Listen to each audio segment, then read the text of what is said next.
Boom. Hello, welcome back. Laser Sports Academy stream. I've already buggered up the title. I finished late from work and I was in a rush. I'm sorry, everyone. I'm sure I won't mess it up 4 streams in a row. Sick. Cool. Today, we're doing a Pre-Nuts 2 review. I'm joined by Firebird once again. How you going, bro? Yeah, good, man. Good. Thanks for having me back. Yeah, you're more than welcome. And we have first-time guest, but also veteran tournament streamer.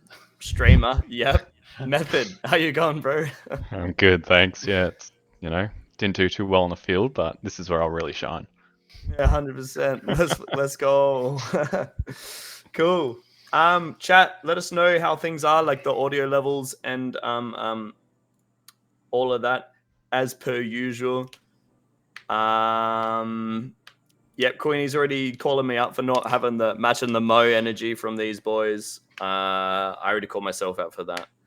I don't grow a Mo very well, so I'll have to be like 60 years old before I get something like that. Yeah, well, we've got 18 bloody teams to go through, so have you guys got anything you want to say before we send it? Well, let's do it. I'm excited. Let's get into it. I am also excited. Allow me to stream my screen. Oh, wait. Hold on. Let's see if I can nail this. I try to set up a transition thing on OBS, but this is my first time even practicing it, so we'll see how we go. It's probably gonna be super slow. Yeah, well, there's something going on. All right, you ready? Hold on, I'm not ready. Holding. Okay, and then transition, and then share, and then transition. That was sick. Yeah, nailed it. Was that clean as hell or what? He's done it. I reckon I pulled that off. You let me know, chat. Clean as hell or nah? Wow, that was that was the most stressful thing I've done all day. Okay. Yeah, that was it. Cube animation. Right into it. 18th place, we have Guppy Gang. They were down 1 from their predictions. We had Finn, Azoran, Angel, Kaz, Nivier. And before Firebird takes it away, a few things I'm going to talk about. One, I've taken the time and effort to put in like the team averages. So that's what that is on the bottom. So it's the average individual score and individual tag ratio and all of that for the players. Just more cool, funny numbers to look at. And then it's probably a little bit blurry because it's a bit small, but I wasn't sure how else to do it. Runt has provided a bunch of these average worms from the Firebird. So to butcher the explanation, what that is the worm from like the start to end, so 12 minutes. And it's comparing everyone's worms to the bottom team's worm, if that makes sense. So that's why like the score on the left side is only like 12,000. It's because it's not doing the total scores. It's comparing the difference in score between the bottom team and everyone else, if that kind of makes sense. Probably butchered that explanation, but yeah. Anyway, Firebird, Brock, Mr. Mo, take it away. I will actually preface all of the notes I wrote are based on Ascensions because I figured that's like the best time when the teams have had a chance to like put shit together and work things out, and they're trying to they should be playing to win. So all of my notes are based on Ascensions, and that's really it. Mm-hmm.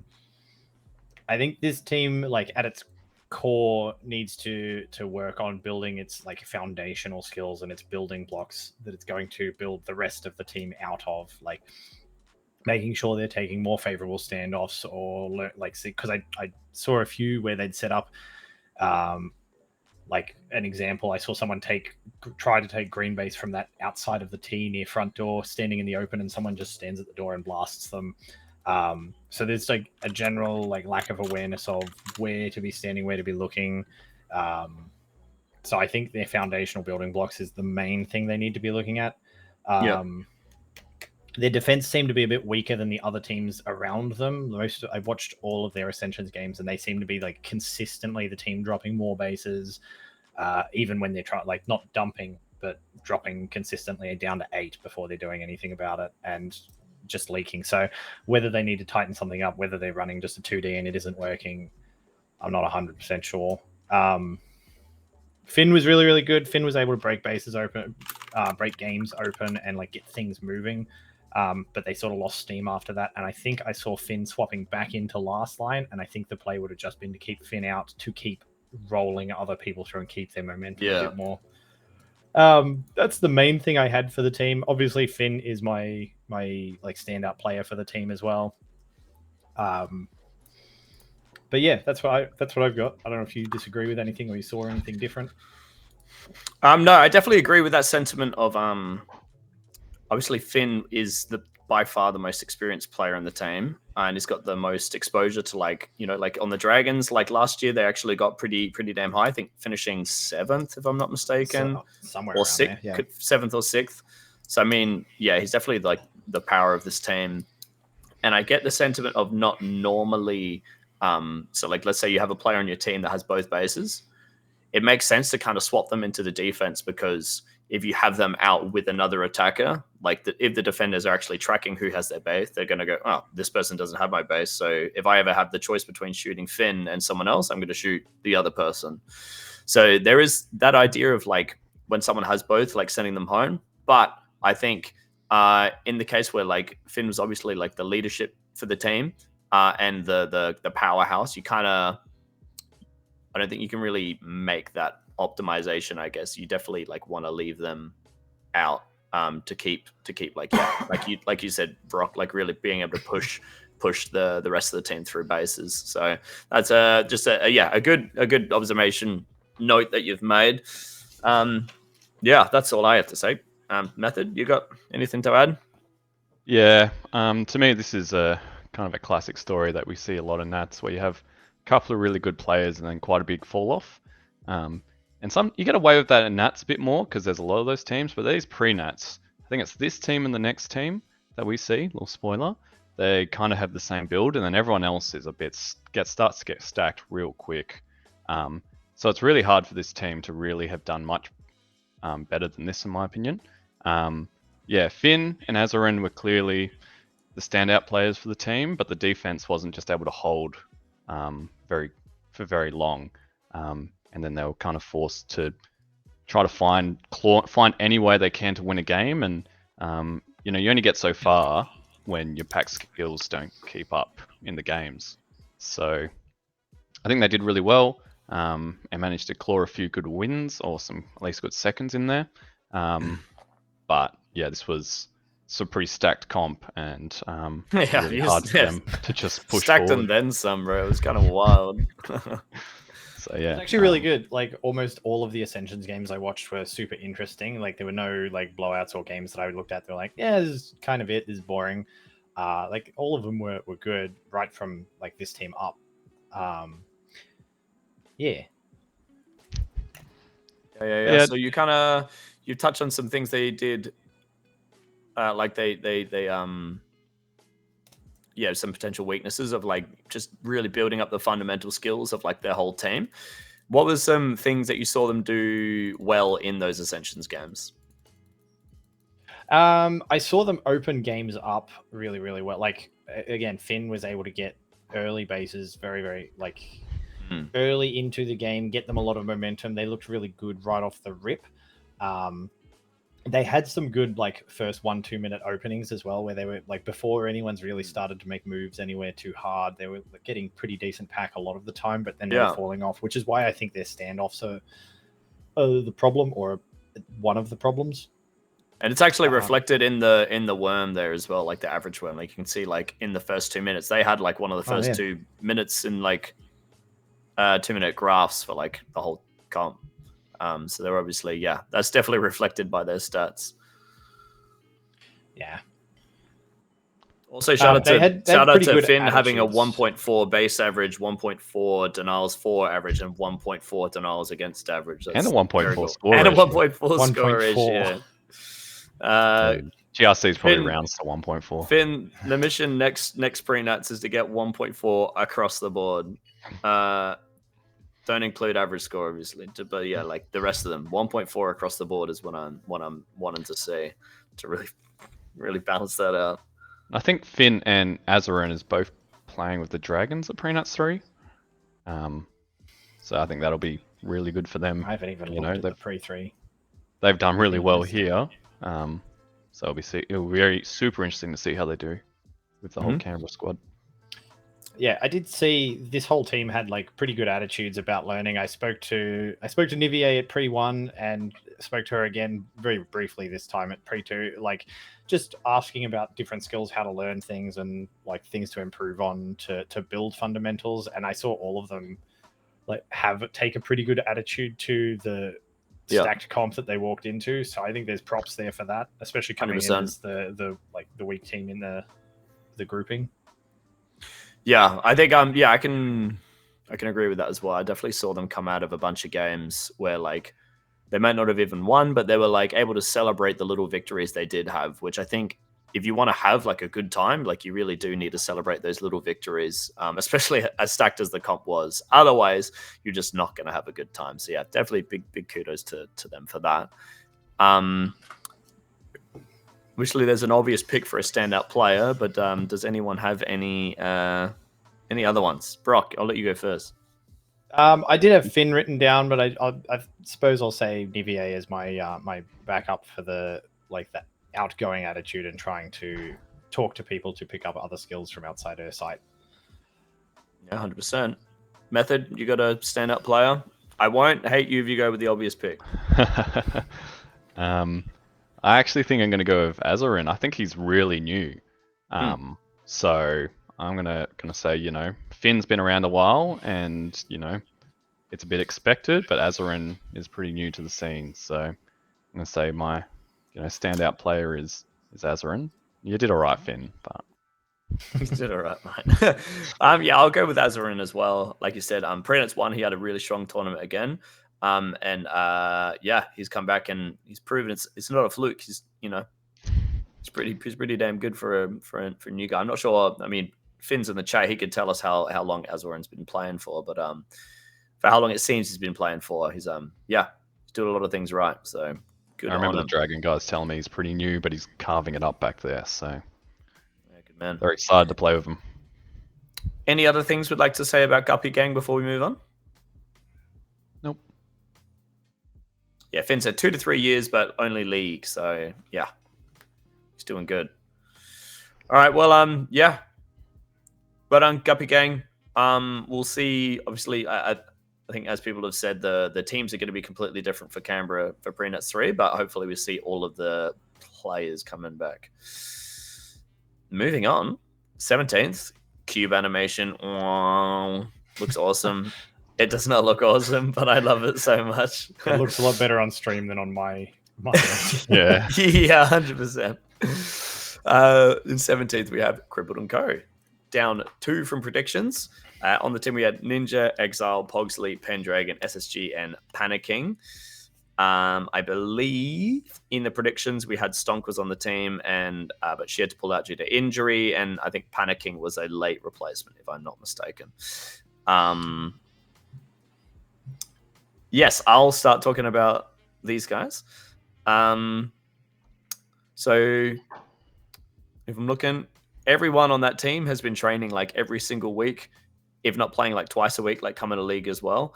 Panicking and Pogsley make a bit of a trek. It's like a 45 minute drive from where they're at. I mean, at least only a 45-minute drive. Okay, literally everything in Adelaide is like 10 minutes away. So that is like ages. That is years away. My drive to Lawton is like 40 minutes. My drive to Sunny Coast is like an hour and a half. I do both once a week. Okay, look, you're spoiled. We're spoiled down here. No. All right, listen. 45-minute drive is like... And those are one-way trips. You guys get to play? We get to play. Anyway.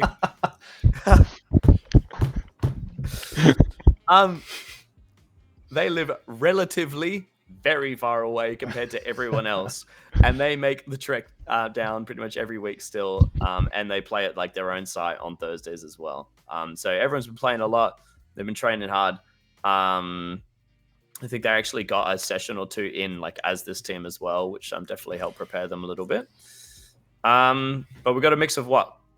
Three teams here. I think they maybe wanted or expected to do a little bit better, but I think like I was saying for Guppy Gang as well, like it was just such a stacked tournament. It's like, yeah, it was super hard to do the predictions for it because of that fact, right?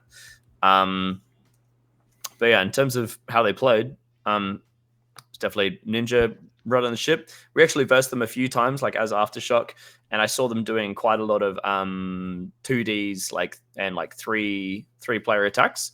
I don't know whether that was like open in the game, like 2 defense, 3 attack, or if it was like doing kind of blitzes with like a mid kind of thing. But that is what we saw a lot of. And I think when you look at the players on this team, pretty much everyone outside of Ninja are more like defensive players. So I think it kind of made sense for them, like, struggling to get bases to like, okay, we're going to defend well, but like, we're going to figure out how to get bases. Let's like just add one more to our attacks when we do attack to try and like really like stack the numbers in our favor to get in. And that's, yeah, I've got some Cripple and Co people in the chat, so they can correct me if I'm wrong, but that was kind of the basic strat for this team. As we can see by the Worm, like their last, like from the 9-minute mark, they really fall off, which I'm guessing is just at the point where like the game really like devolves into a little bit of chaos, and so they've struggled to kind of deal with that. No one on the team has a tag ratio above like 1. So looking at that, you could say they were struggling a little bit on their duels and stuff, which makes sense a little bit. Like we've got Trigger Lockout Nexus, like the most egregious Trigger Lockout Nexus at home. So you get pretty comfy when you're an active player to be able to just sit on top of people, and you get kind of lazy and just win duels all the time. And suddenly you play with no Trigger Lockout and you're just losing all the time against a deactivated person. You're like, oh. So I'm guessing that's also a bit of it. But that's enough rambling from me. Did either of you guys have any notes for Crippled and Co? Is this Panicking's first like comp? Because he's from someone told me, I can't remember who, someone told me he's from your second site that you've now got a leagues running at, right? Or am I getting this information? No. So yeah, this is his first tournament. I should have shouted that out as well. So he's played some just local tournaments in Adelaide. But yes, this was his first tournament outside in like a pre-nats or anything like that. So him and Pogsley are from Game Lobby is what the others. Okay. Yeah, they're both from Game Lobby, which is the second site we have. That's like, yeah, we're roughly 40 minutes away from Megazone at Noarlunga. And how long have they been playing for? How long have leagues been going for out there? Like, just for curiosity, like, are they, a month-old players, 6-month-old players?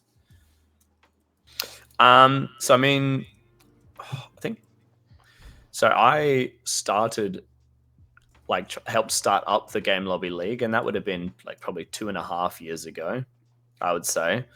And Ethan started playing on and off, very on and off, but he was playing on and off probably 1.5 years ago. I stopped going to Game Lobby, so I can't say what his attendance was like there after I left. But he's only been coming to our trainings at Megazone with like the rest of the SA squad for the last, say, like 3 months maybe, if that. Like very like a little bit on and off at the start as well. But yeah, he's definitely making the trek every single week now.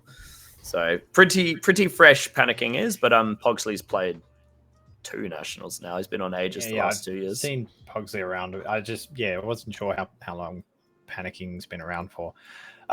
Notes that I had like they as a whole seemed like a very passive team, particularly the back line. Like if you looked at, or the defensive line of the team, if you looked at them compared to other teams, like their defenders were getting noticeably less pack. So whether they weren't pushing, or their pushes weren't working, or they were moving and just getting minced for it. I mean, I can't tell from cameras, and assume we played them. I'm not sure. I also want to call Exile out because Exile played Hobart, didn't he? Sure did. Yeah, he was on Anomaly. He took like a huge break from tag for injuries and health stuff, but he's been back for a little bit, and I think what I remember of Exile, I think he should be playing at a higher level than he did at this pre-nats. I think this was a poor showing for what I think he is capable of. Yeah, no, I think we've definitely seen Exile pull some bigger numbers than that before, and I wouldn't really know what to chalk it up to. Could have just been an off tournament. I mean, Aftershock had the whole of Aftershock had an off tournament, so I know all about that. So yeah, I wouldn't really know what to chalk it up to. Like he's been training every week. He's been coming to leagues as well. So it's not like he's not been putting their time in. You know, it could have just been like the makeup of the team, the position he happened to play, he wasn't comfortable with, whatever. But on what you were saying about his second hip done apparently, so maybe there's mobility issues and like coming off the back of an injury. I'll give a pass for that. If there's a reason, it's get the Firebird pass, Jimmy. Just this one. Just once. But on what you were saying about their field points and their backline struggling, I remember Ninja talking to me after pre-nut saying he kind of playing with them made him realize how much of the fundamental positioning stuff a lot of the team just like didn't really like know. So in terms of like, you know, I think specifically that time when like your defense isn't being attacked, like what you do with all of your players that are defending in that time. So I think that was definitely a big learning curve for a lot of the players. I would expect Jimmy and Ninja should know. Well, I mean, you'd hope Ninja would know about it. And I'm like confident Jimmy's like all over it as well. But the rest of the players, it was a little bit new to them. So I'm guessing that's some of the growing pains they had to go through for this tournament. But that's why you go to pre-nats. That's it. Yeah, I was going to say, I think Ninja is probably one of the best captains in the past of making the best out of what pieces he has. He's got some pretty good results with all different sorts of teams in the past. And I think that might have been the only reason why this team was able to best the Guppy gang.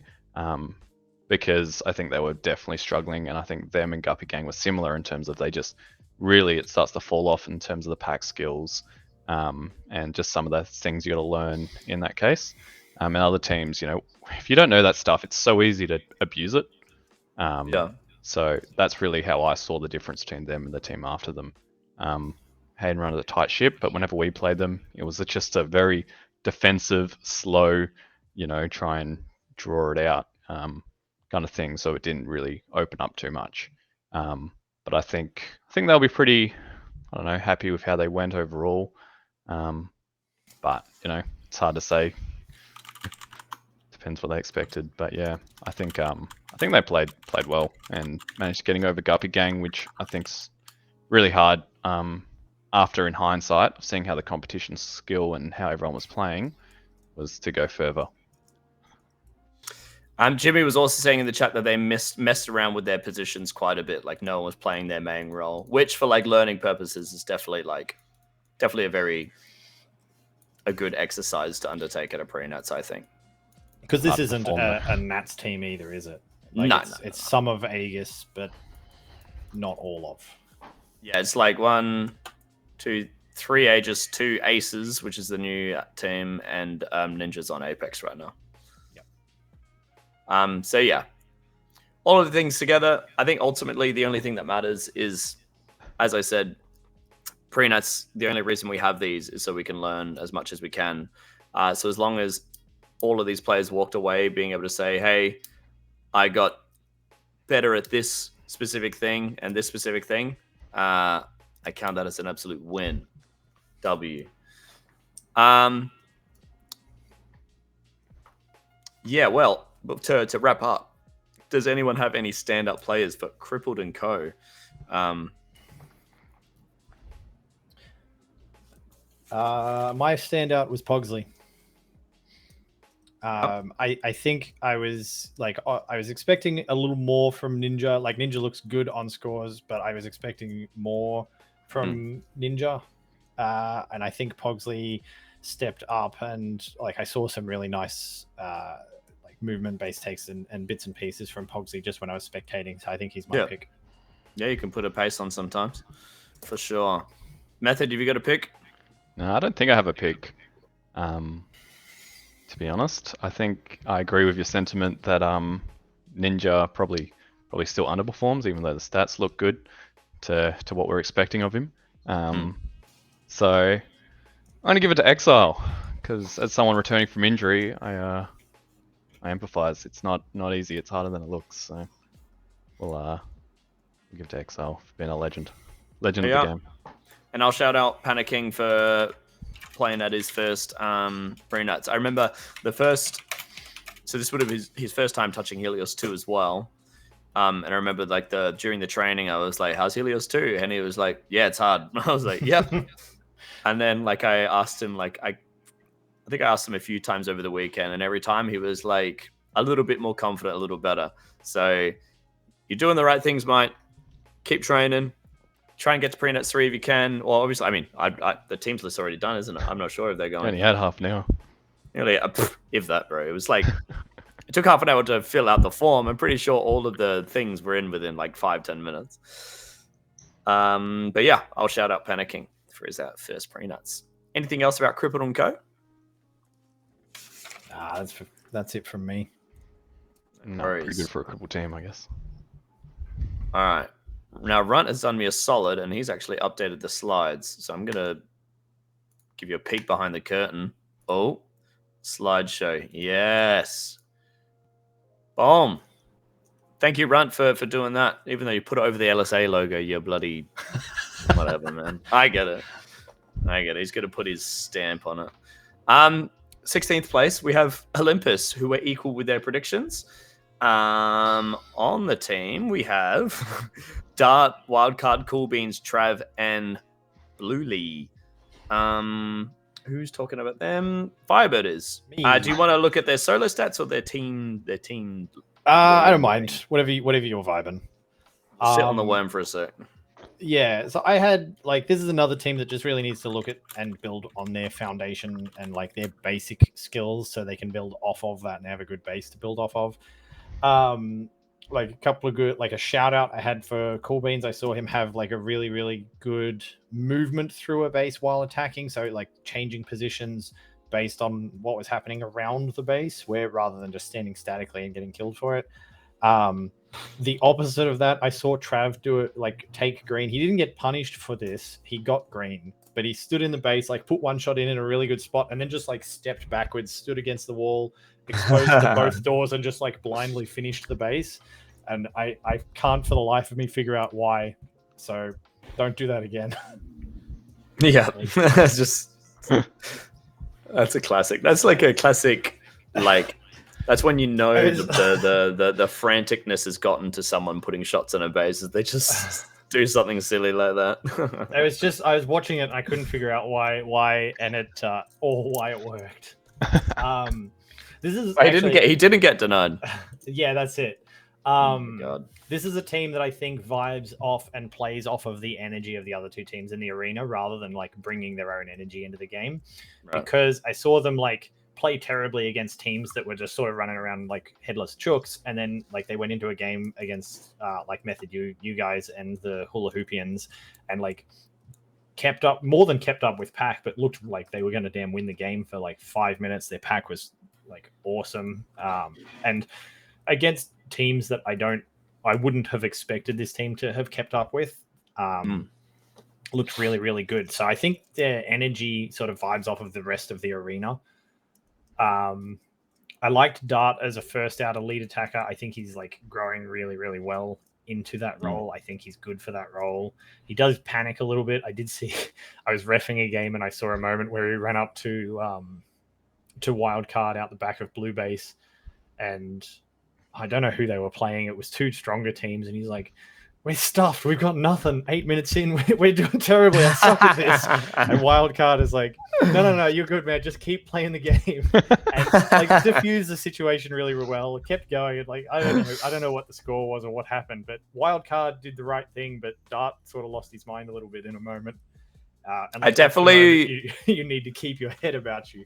I definitely like verbatim said the exact same thing in Golden Game 2 in Bendigo Nationals to my team. It was like 4 minutes in or something, and like bases were going off. We'd got nothing, and I was like the opening attack.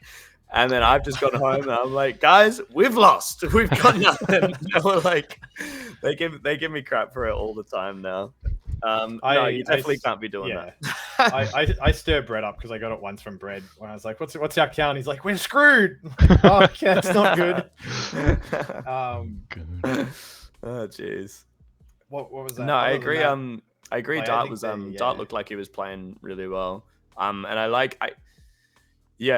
it kind of all the duels I took up against him. I like he was really like backing himself to win like the duels. Like I know for myself in the past, like when I've gone up against players that I know have played for longer than me, and I'll go up to duel them, you can like almost like put them on a pedestal, and then like in doing so, like you kind of like you lose it before it happens. You just lose the duel before it happens. But no, he didn't give a crap who was dueling against. He would just run up to you and you know just pack lots of energy and yeah. So I think that was really good, and he should definitely keep that up. Do you have any other notes, Firebird, or do you want to go to someone else for a sec? Do I have any other notes? They look strategically greener than other teams around them, but I think they learned really well over the course of the comp. I think they began to adapt to different strategies that we saw in the arena. I think I'd really like to see this team stay together for like at least another year just to see what happens. Like get the Nats under your belt and do another couple of pre-Nats. And I'd like to compare like this team now to this team in 12 months because I reckon there's going to be some good growth there. Yeah, 100%. Especially if they can keep the posy vibes. Method, you got anything to add about Olympus? Yeah, I could tell this team has actually played the arena before a fair amount when I first versed them. I was quite surprised their tag ratio is so low. They're not low, but they're not high. But I think that's because, you know, they're always in the right spots. So they're always fighting and collecting that pack in those games. And I think, you know, there's something hidden in that tag ratio, but their tag numbers were a lot better. So they had pretty good pack accumulation in the arena. They really just slowed down on the bases, I think, overall, especially when it came to crunch time. And when you play this kind of, they really, whenever I played them and saw them playing, it was a slow pack game, high defense. But you gotta attack at the right time, and that's kind of one of the hardest skills to do, I think, in these defensive games. It's all the timing game, really. And but they did really well. I found that when I played them, Trav was always just a real pain on. I think we played him on green a lot, and we on the back door of green. He was just really good at hiding his pack and those kind of big guy movements that it's always really annoying. So backdoor bandit. Yeah, so good on those doors. I remember playing a game against them, and it was really slow game, and I think they're based in Drop It All, and they got third in the game, but they were so happy. So I think that really just kind of highlights the vibe of the team, is they were there not for results, but to learn and grow, and I think they've really done that. Yeah, once again, like celebrating the little wins when you're like a new team, like learning, is it's important, I think, for sure. Well,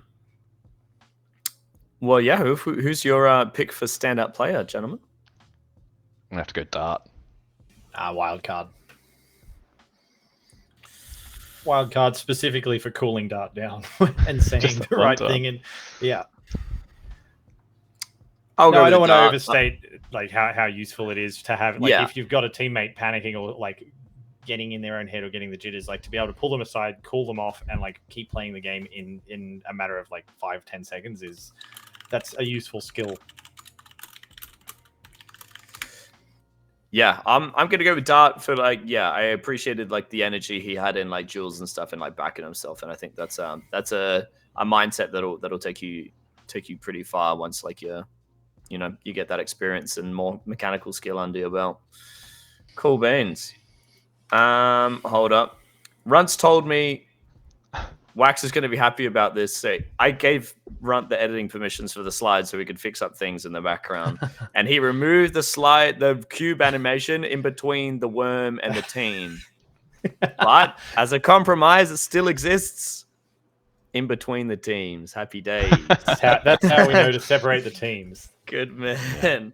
But no, well done to Olympus. And yeah, like Brock said, super keen to see you as a full squad again at Pre-Nuts 3 and see how much better you've gotten again. And then once again at Nationals as well. But moving on, we have Agents of Chaos, or they changed their name to Crippled Chaos or whatever. Chaos or something. Yeah, something along those lines. Down one for predictions. On the team, we had Four Eyes, Plank, Big Red, Shifter, Simi Bear, and Lycan. Talking about Del Chaos is Mr. Method. Mr. Mo as well. What's going on? Tell us what's happening with this team. Yeah, well, we've got 2 WA people on this team. And I think, Plank, relatively new. I've only started really training with him recently. I think he's been doing some major growth, and I think it's really shown in this comp. So he played that comp really well. I think they had a pretty simple strategy. It was him and Four Eyes go crazy, and the other 3 defend. And I think Four Eyes was amazing. I don't know how that guy's so good. Watching him just go around the arena. I get what you mean. Like, you watch him play, and you're like, it doesn't look like he's doing much. He's like so chill, just kind of like, meandering through. And then he comes out and he's got like these monster scores and he's getting bases and stuff. It was like, where is he getting that? I totally get it. He'll fly through blue and just be like, and I watched that happen so many times. And, everyone else in that team, solid, played for a while now, can hold a defense. I think we played them for 1,000 times on red. And, they knew their positions, they knew the push. They had good team pushes. They would 3-man attack blue from red a lot, and then they'd swing it around to green. So they had, for a mixed team, some really good chemistry, some really good strategies, and really played well. I think they played a lot better than this placing, actually. I think they had a really bad Ascensions day, but they had some better Cascade results. So, I think they did really well. And then considering Big Red probably shouldn't even be playing at that comp with his injury. Well. That's what is his injury? Is that secret or tore his calf? Tore his calf. I think it was 4 weeks and an 8-week recovery or something like that. He has barely been walking, and he was last lining his comp. Good man. Wants to play some laser tag. I respect that. I can't say I wouldn't do the same thing. I was having some pretty bad issues with my we'll say my hip. It's not my hip. At Hobart Pre-Nuts 1, I definitely did the same thing. I probably shouldn't have played, but I was just I just last lined the whole tournament. So I can't throw shade. I did the exact same thing. Yeah, I can't talk either. I've played through multiple injuries. But yeah, that was my general gist on the team. Yeah, no, that's cool. Brock, have you got something to add as well? I think Brett looked really, really good as a last line, especially for someone I haven't actually seen last line, even like at home here in ages. The toaster still exists. The toaster. This like much the same as. It was also Team Mo. I forgot to mention. Yeah, that's true. I actually really like Bread's Mo. I think it suits him. It's good. But yeah, that's an aside. I think this was another team that suffered from their defense not really achieving anything particularly. Oh, and Four Eyes Mo. What am I doing? Yeah. We got the important stuff. Sorry, guys. Anyway. Yeah, the defense didn't really achieve a whole lot when they were quiet. Admittedly, we just said they had a bad Ascensions day, and all of my stuff is based off Ascensions, so sorry. But I watched one game where, at the 8-minute mark, 3 players collectively didn't have 3K between them, and it's the game had broken open. There was lots of points to be had. There was no reason for 3 people to have not even it was 2-6 or something at the 8-minute mark. It was wild. There was a little bit of a sunken cost fallacy when attacking bases. Someone would put a shot in and lose it, and the next person would run in and just blindly put another shot in, and they'd lose instead of losing 1 or 2 shots, they'd lose 3 or 4 or 5 shots in a base that was just unnecessary. The window had closed. You just needed to let that one go and try it again. Yeah, Four Eyes was definitely up there with his denials against good stuff. Yeah. Other than that, I didn't have too many notes outside of that, so that's what I got. Yeah. I think all I can really say, I think we versed them once. as Aftershock, and I just remember their defense being like when they were like crunched and in their defensive positions, it was very like it was pretty well put together, and it was hard to crack. I don't even know if I even got their base in that game. I'm pretty sure I didn't actually. They did take a game off Eclipse, so that's a pretty decent shout out. Yeah. Yeah, I don't know. I think you boys have pretty much said everything I could have said. So we'll move on to some. Aftershock. Did they? Apparently. Where? Holmes is being awfully damn quiet about this. I don't know much to say. They stormed through us. When? Did we verse you twice? Yeah, round robin, man. Come on. Nah. All right. Yeah, sure. They beat us as well. The Sharks aren't good, Simeon. I totally forgot about that. I think look, we had such a bad tournament. I've kind of wiped the whole like first day out of my memory bank. So I'm sorry I forgot about that. Yes, they beat us in round robin. It might be the game I'm thinking of where Lycan put me in the bin on the back door of green. That was awesome. I don't want to talk about it anymore. So we'll move. Who's your stand-up player, everyone? I had Bread for like genuinely a really solid last line performance, especially on an injury. I could like runner up to Plank for everything Plank did. I think Plank was like a big achiever this comp, but and like great first out. Obviously learned a lot, but yeah, my and also 4 Eyes I love, but yeah, my shout is Bread. Method? I'm going to go with Plank. Been working pretty closely with his development at home, and I think he's going to be one hell of a player. So if he keeps, getting some positive reinforcement, maybe he'll live up. But he's looking really good. He's playing really well, and he absolutely loves it. So that's all that we can ask for. I'm gonna shout out Brett as well. I think he did have a real good tournament last lining. He actually, in that Firebird summary, I'm pretty sure he had the highest tag ratio in a game, and maybe even the highest tag streak as well. So yeah, he was doing good. Well done, Brett, and good on you for training through injury. I can't promote that to anyone else. Don't train while you're injured. Listen to your physio and your doctors. In fairness, he hasn't been training at home through the injury. He's been turning up and watching and like spectating and like helping his team out from the ref spot. So. Yeah, a 475% tag ratio in a game by Bread, so that's kind of cool. That's kind of crazy, especially on H2 with phaser shots. That's very impressive. But yes, I'm also going to shout out Lycan because that one game on backdoor green, she put me in the bin. I don't think I won a single duel against her across like 8 lives. So well done. Anything else about Cripple Chaos before we move on? Good Mo's. That's all we need to wrap it up on. Good Mo's. All right. Fantastic. Well done, Ages of Chaos. Rough last day, rough ascensions, but always good to see all of y'all playing laser tag. We'll move on. Yep. Cue the cube animation. Boom.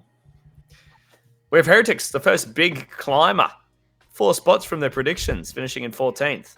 On the team, we have Invictus, Todd, Skyros, Vassity, and The Fizz.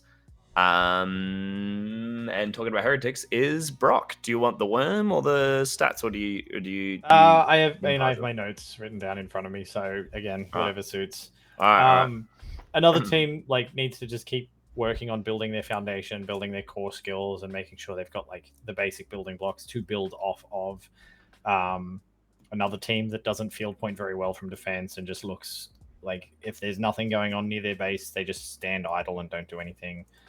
I was a little disappointed with Invictus stepping down to this team. I know he's on Outlaws, but I was expecting to see more from him in games that I watched. Maybe it was just a bad Ascensions that I watched. Maybe there's more there in the rest, but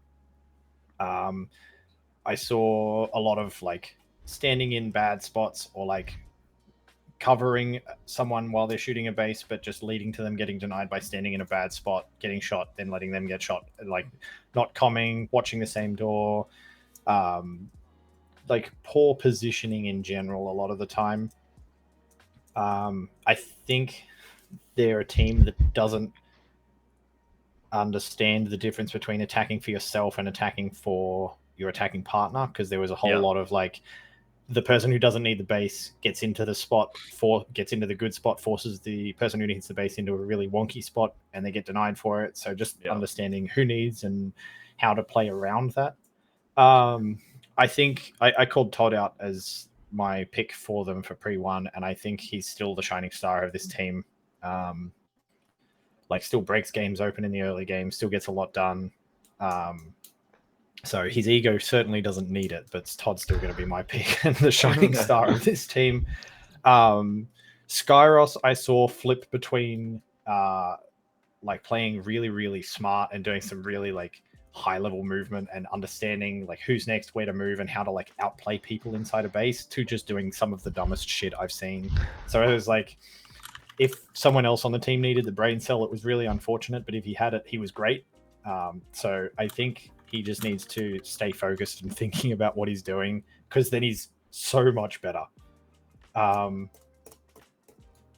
watched them play Red back to back as well, and like the first game they played terribly, and then the second game they came out against better teams and played phenomenally. So I think they've come out and been able to go like, this didn't work, that didn't work, change XYZ, and been able to like implement that over one game. So like I think they looked better than they did pre-1. I was really happy with the team overall. I know a lot of what I said was like criticisms, but I think it's meant, I'm not trying to be a dick about it. It's just what I saw. Yeah, no, I think that's why I got you back on this show, Brock, because I very much appreciate your honesty. You don't hold back. You give it to him raw. Good man.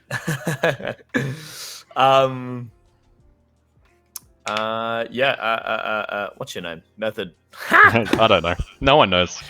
What, have you got anything to add?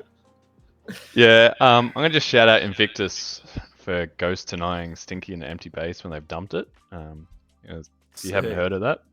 No, somehow. please. What's the story us. there? He's standing under red, completely dumped. Flash is watching both doors, like the cross of it, and he just puts 2 shots in. Invictus spawns in like blue and just tags him and kills him. It's quite. There's a clip on it on the Zultek page that I took. It's quite funny. Wait, so. Flash was in red. Well, Stinky was shooting it in red, yeah, and no one was there, and he just got randomly tagged. It was a ghost tag. Ghost tag? What do you mean a ghost tag? Like no one actually shot them? No one knows why. Oh, that's interesting. Yeah. Oh, it's kind of like what happened it's in like a Darwin. feature, right? not a bug. Yeah. Is that what like what happened in Darwin with like, I think it was Ibo, like ghost shot a base? Is that the thing? Yeah, it's something similar to that. So interesting. You know, I didn't know some about sort that. of perfect storm happened, and it's quite funny. Or he's got the world's greatest roof shot, but he swears he doesn't. He's got the lineup. Of course he would swear he doesn't. Yeah. But yeah. On the point of what you said, Brock, before about like not knowing the difference about attacking for yourself versus attacking for someone else, they're definitely very much like separate skill sets. Like one is kind of like a lead attacker skill set, and one is just like an attacker skill set, right? Your objective as an attacker is to get your base like as quickly as possible without getting denied. Your objective as a lead attacker is to cover your attacker and not let them get denied. Create an opening for them, like get them in the base alive, cover them. Yeah, and I think I definitely want to do. I don't think I've done an instructional on lead attacking, but I think if I did, which I will, thanks for the idea, everyone. I will do it about like kind of how you should be positioning yourself and like changing your thinking as a lead attacker versus an actual attacker, because it is super important. And if you do have 2 people, you could have 2 people that are exceptional attackers, like they just get into bases and they shoot it and they destroy it or whatever. But I feel like once they start coming up against people like at their level, like around like Cascade 2 and Ascensions and stuff, that's when you're going to find like you get denied a bunch. because you've got two people like Brock said, going in trying to take like the good spots, like you're forcing the other person into a bad spot to shoot the base, and then it's awkward, and then you put a shot on and you're stressed out, frantic, and then you miss a shot on someone, and then you get them, and then you miss the base, and then you know what, it's just asking for trouble. So yeah, definitely learning to separate how you think about attacking when you're trying to push someone else through and when you're trying to get it yourself, and knowing like when you should switch between them as well. That's all I have to say. Anything else, gentlemen, before we do standout picks? I think they managed to snake a few spots, so I think they should be pretty happy with that. So, shout outs to that. I don't know if that was a good Ascension day or just... They had a pretty decent Ascension day. Like, looking at their games, they played pretty solid. And I think they just... Once the games broke into chaos, they played all right in the chaos. I think. Yeah. You think they kind of, like, because their home advantage really helped them Yeah, there? I think they probably just felt a bit more comfortable, like, with like people running around everywhere and everything happening. That was just a bit more their element. Yeah, so it looks like they were sitting in 15th, Cascade 1 and 2, and then they climbed to 14th. Yeah, I think I'm reading that right. Or close enough. Yeah. I don't have my glasses on. Anyway. My standout pick player. Standout player? Yep. Invictus. For shooting a roof shot of the gods. Roof shot of the gods. Good man. Brock, did you pick one? Yeah, Todd, just because he needs more ego. Sure. I'm all for ego. Yeah. No, I think he was like the standout for the team, personally.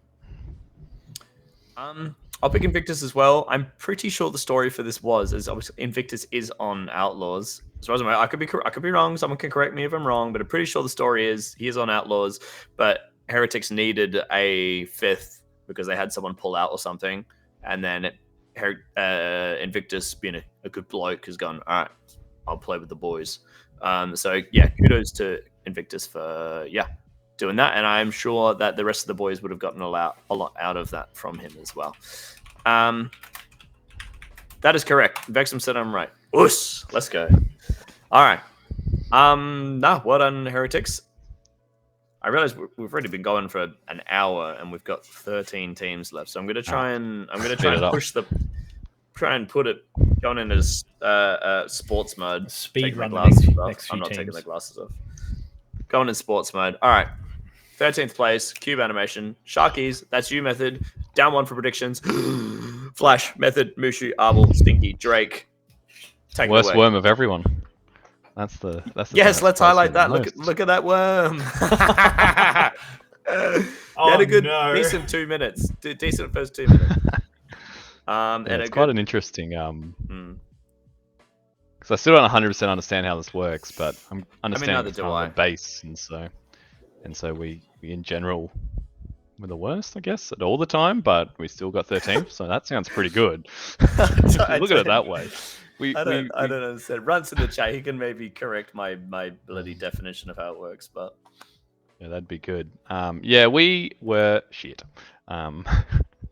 We were really shit. I think that's probably the only way we can put it. I think playing so much on Saturday didn't help. If we had a break and got to Sunday, we might have done a bit better, but that's not how Greenhouse works, and probably have 1,000 other excuses. But really, in the end of the day, I think our biggest problem is we just couldn't get bases. So we just stuck not getting bases, and then there's a few times we kind of came out of games and we couldn't coordinate, and we came out and we're just going, guys, we're just not playing laser tag. We're just sitting there shooting people and struggling to get bases. We're not even trying something to get bases. We're just sucking. So it was just really... 100% get that sentiment. That was the Aftershock team chats after every game on the first day. That was pretty much the same. It was just like, at least let's just dump or get a 3rd or something instead of just sitting there and... I'm curious, was that... Because you guys didn't play H2 generally, right? Is this the first time you guys are touching H2? I can't remember. Did you play any of the pre-nats? No. So that's the first time me and Flash have picked up H2. And yeah, everyone else has played H2. Right. I definitely think it was H Pro, like muscle memory would have just been able to run away with it a bit more when you're like just kind of cooked. But I don't think H2 was a problem. I did not feel like H2 was that difficult to play, especially for my play style. I would just honestly found it really hard to defend myself in these bases when I was shooting it. So the amount of times, look at that denial stat, Mark. yeah, 1.7. I could get in there, I could shoot it, but then I would just feel stuck, lost, confused in the bases. So I was really struggling on just in general, and that kind of, you can see, I think personally anyway, went down for the whole team, because no one really got as much opportunity to get bases. Our bases really slowed down. I felt like we were really good at shooting people. Like our pack scores felt fine every game. We were just kind of like really good at getting pack and tag and playing the arena. And I also felt like we're always playing like just a level below every team we played. So we play someone worse than us, we'd play worse. Then we'd play like Catalyst 1-up and we feel like we're playing awesome. So, you know, we had some pretty good results and mixed results. So I think overall, I actually personally feel pretty confident in my team going into Pre-Nats 3 and Nationals. Is it the same team? Minus Mushu plus Rogue. Okay. So Mushu's not playing Nationals, but, you know, I miss him. It'd be good to have him, but yeah. Yeah. I think on that note of like the difficulty taking bases, I think obviously like you and Flash being the opening attack, if your opening attack isn't able to get bases, that's, you know, kind of that's a recipe for a not so good game coming up. Yeah, and if you look at 1.3 and 1 bases, like for honestly, if you want to be good, those have to be way closer to 2 than 1 for those two players. And so like, yeah, it just kind of affects everyone else. Yeah, 100%. I think Helios 2 completely changes how taking bases feels. Like, I think on H Pro and on Nexus, at least in my own experience, it feels like you can let yourself slip into that like frantic mindset when you're shooting the base, and you can just like clutch up sometimes. But on H2, if you're frantic, your barrel's going to show, and if your barrel's showing, you're dead. So I'm finding like it could just be a coincidence that I happen to be like zeroing this in like myself as we're going to like Helios 2 Nationals, but it feels like, yeah, if you want to be able to get bases against like good defenses and stuff, being able to like stay super calm and composed when you're putting those shots in the base is like really important. Did you feel yourself getting like frantic when you put your shots on? Sometimes, yeah, like you know, a bit out of practice, but also I don't know about you guys, but I can't just look at the base and shoot it and look out the door. And that's how I'm used to shooting most bases at Nationals. And then the second I've got to be like, look over this half fight, I'm like, oh god. And then I think, yeah, just kind of like not having our kind of coordination clean, you know, you get a bit scared of the other door, and sometimes, and I don't think, I just needed to get cooked a little bit to rewire the brain back into better laser tag. I'm curious, how did you think you guys were going to go prior to Nationals? Like, pre-Nationals. Not amazing. Like, I think. I'm just wondering, like, were you anticipating being last? Were you anticipating being first? Were you anticipating like? No, around 10th somewhere is probably where we were expecting. Right. And I think that was pretty achievable. Like, in our Ascension stay, we probably shouldn't have got eliminated in the game we did. I made a call, and somehow there was like 8 mistakes on what to do, and people were everywhere. And that game should have been like a clean win. With the call was perfect timing. It was like, oh, we finally got it right. And then Arbel heard the other team say go to blue, so he went to blue when we were supposed to be at red. I kid you not. And then I send Moosh to red. Nick come back and goes, I've lost Arbel. And so literally the next 2 minutes of the game, I'm trying to get everyone in the same spot, and everyone's lost. It was hilarious. That's painful. it was a painful so comp, painful. I'm not gonna lie. That was the problem. A lot of it was just not getting our stuff together. Hey. That's interesting. I mean, like, it sucks. I was gonna say I've got some interesting notes based on like what Method has already said. Like most of my notes, I think, line up. I've got one for Method. I watched you try and take a base and not cover yourself from either door. You're sort of just like staring at the base and shooting, and like you got dove from both doors and saw neither of them. Like you just tunneling the base. I saw like stepping on toes, like players sort of like bumping into each other and running, and you said that feeling not super coordinated. And I also had like successful takes looked a lot riskier than they needed to. So and that sort of lines up with some of what you were saying as well. So that's what I had. Have you were kind of saying before about training method? Have you guys had any opportunities to train as a squad? No, that was our first team game we've been able to play with pre-nats. So yeah, right. I think that's a little bit of it. As right. Like when you've got pretty much everyone nowadays is playing at least once a week, it's really hard to like, especially over the course of a pre-nats.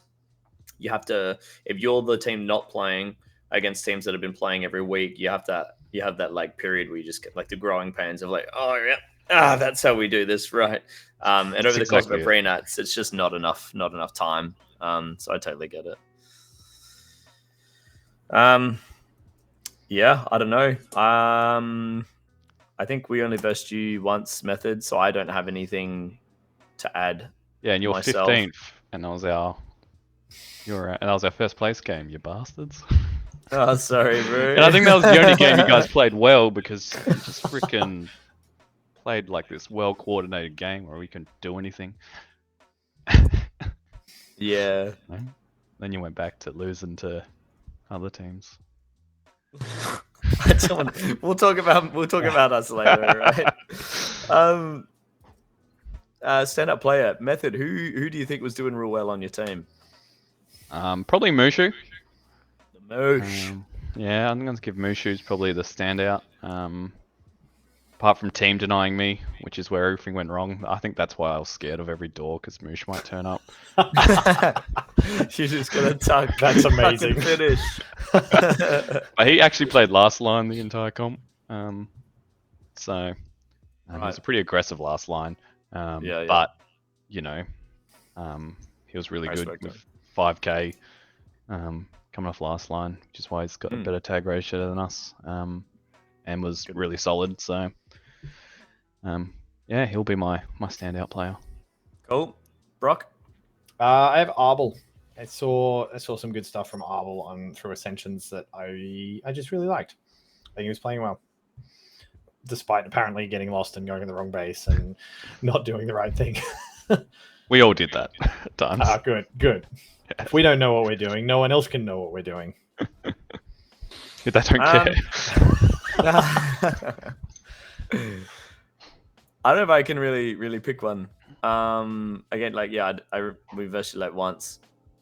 And yeah, I think we had a good game that game. So I don't know. The whole team. Thanks, man. I'll say it was Stinky and Arbel, first time they've really played with us, so really awesome. They did really well. Stinky's pretty new, and he's fit right in, did his role. Was good attitudes, and Arbel was Arbel, so solid. So yeah, I'm really happy to play with these guys looking into internationals. So. And you coming to Pre-Nats 3 or just Nats? Yeah, Pre-Nats 3, of course. Did you see how we played Pre-Nats 2? I was going to say, I hope you're going to Pre-Nats 3. Damn. All right. Cool. I've also got to shout out, this is purely because Shock's going to berate me if I don't say it, but the denial Shock got on you standing in the bed, like just learning the blue shoot through. Go back and watch that on stream if you haven't already, because the commentator didn't see Shock either, and I think Flash shot him immediately, so he sort of flashes up, denies you, and disappears. Quite a funny clip. Of course. Because you see, you're in the base, and you're like, where the hell did that come from? And the commentator's like, well, I don't know where Shock was. But he got him. And we had a few good laughs after that. Yeah. I just had to say it because Shock will stir me up otherwise. Shock basically told me to retire after that, and I said, fair enough. Fair enough. In a nice way. God damn. I'm on my way out.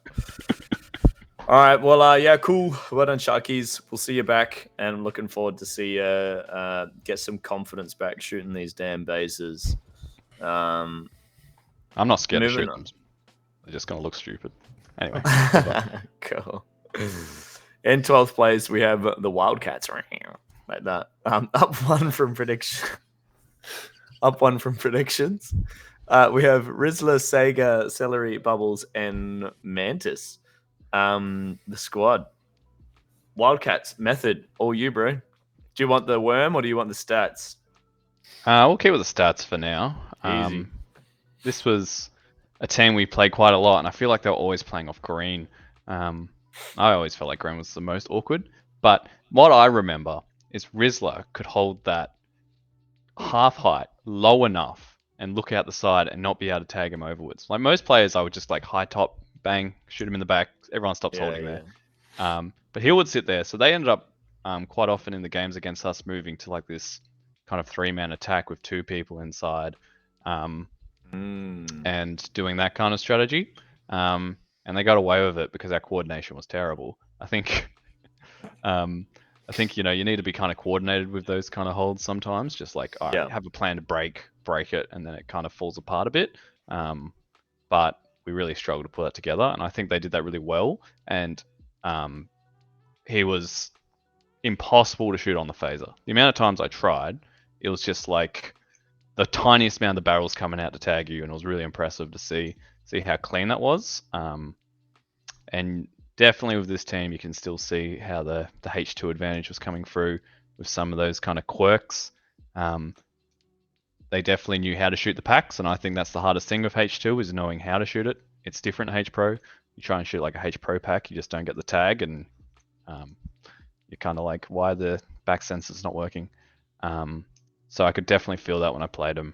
And they just played a really good game, having Celery and Bubbles added on. It's kind of a nice little mix of just like, felt like 5 really solid players playing a good team game, and they kind of just got as far as they could without like some superstar power to kind of cruise through, if that makes sense. Like these are players that, if they had a bit more superstar behind them, they start pushing some teams.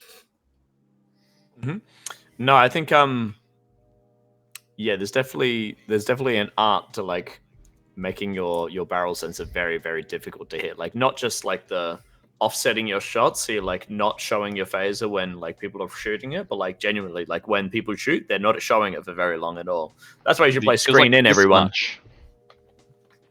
I watched that video before I went just to check. Good man. And I was like, that's how I plan to hold it, and closed it. I'll be honest, but actually, I think you swap screen in, screen out for different things. I play screen in for there's just different angles. I think you play screen out, but maybe I'm cool. All right, we'll discuss that another time. We'll do a Helios 2 debate. But for people that didn't watch the video, actually no, go watch the video. I'm not showing. Go watch the video. If you play screen in, you don't have to show as much of your barrel when you're shooting things, basically. So good man. That's all I had to say. I don't know. Yeah, and he especially was really good at showing this. It's like he had a smaller barrel than everyone else. I didn't see anyone else be able to have the same kind of amount showing. So that's my shout out. Yeah. I got Brock, a few things. Have you got some things to say? Some additives? I think Celery is like cementing himself as like one of the best brawlers in the mid tier at the moment. Like, and I think he's being slept on for it as well. I think the guy's got great pack, great standoffs, and like standoffs through H Pro and H2. And I don't think he's getting recognized for it very well, which is probably a good thing for him. So sorry, buddy. He's always been good at it, though. Yeah, that's right. I think he's been good at. I just don't think he gets called out for it. Apparently, according to the Firebird stuff, Sega spent 6 minutes on Fire. I don't know whether that was in one game or like an average or an overall added together or something. And I didn't see when he did it or who he did it against, but that's wild. That is kind of cool. How do you get on Fire? How do you do that? I think it's just to be good and don't be shit. Tags in a row, I think. Yeah, like chain tags and like base takes and not getting shot. We have Firebird Guru Runt in the chat. He can accurate. There you go. just Good don't at be laser bad. tag. In one game. 6 minutes in one game is wild. Sega bullied some people. Good one. I think Mantis was good as a last line, but I don't think Mantis was like great. I think there were no like major holes, but I don't think there was anything that was really stand out as a last line either. So there's that. I think traditionally she's like a she's like a door defender float kind of thing. I think they just never really came together as a team. This was a team I really struggled to take notes on when they're one of the other them and Fans Are Us. I really struggled to get notes on. I think when I was watching their games, it looked like they should have been getting more bases and they should have been having more momentum and more success, and they just never really had that. And I couldn't really put it down to like they're clearly doing X or Y wrong. They just never really pulled it together. And I don't know whether that's just like the case of it being like such a mixed team and just not gelling and vibing. Like I am a very like mixed team doesn't matter person, but I don't know. It just never really worked. Never really came all the way together. Like, to give them some credit, they did have a very strong first 6 minutes as well. It was just like the back half of the game that they seemed to struggle with, which They look really good most of the game. I mean, compared to you, mate, they do, yeah. That is literally compared to the Sharks. I still need to know how this works. Well, everyone's graph is compared to your team, literally. Well, it can't be because we have a spike, so someone else has to be compared at those points, right? Someone else has to be lower. You're good in the last 30 seconds, apparently.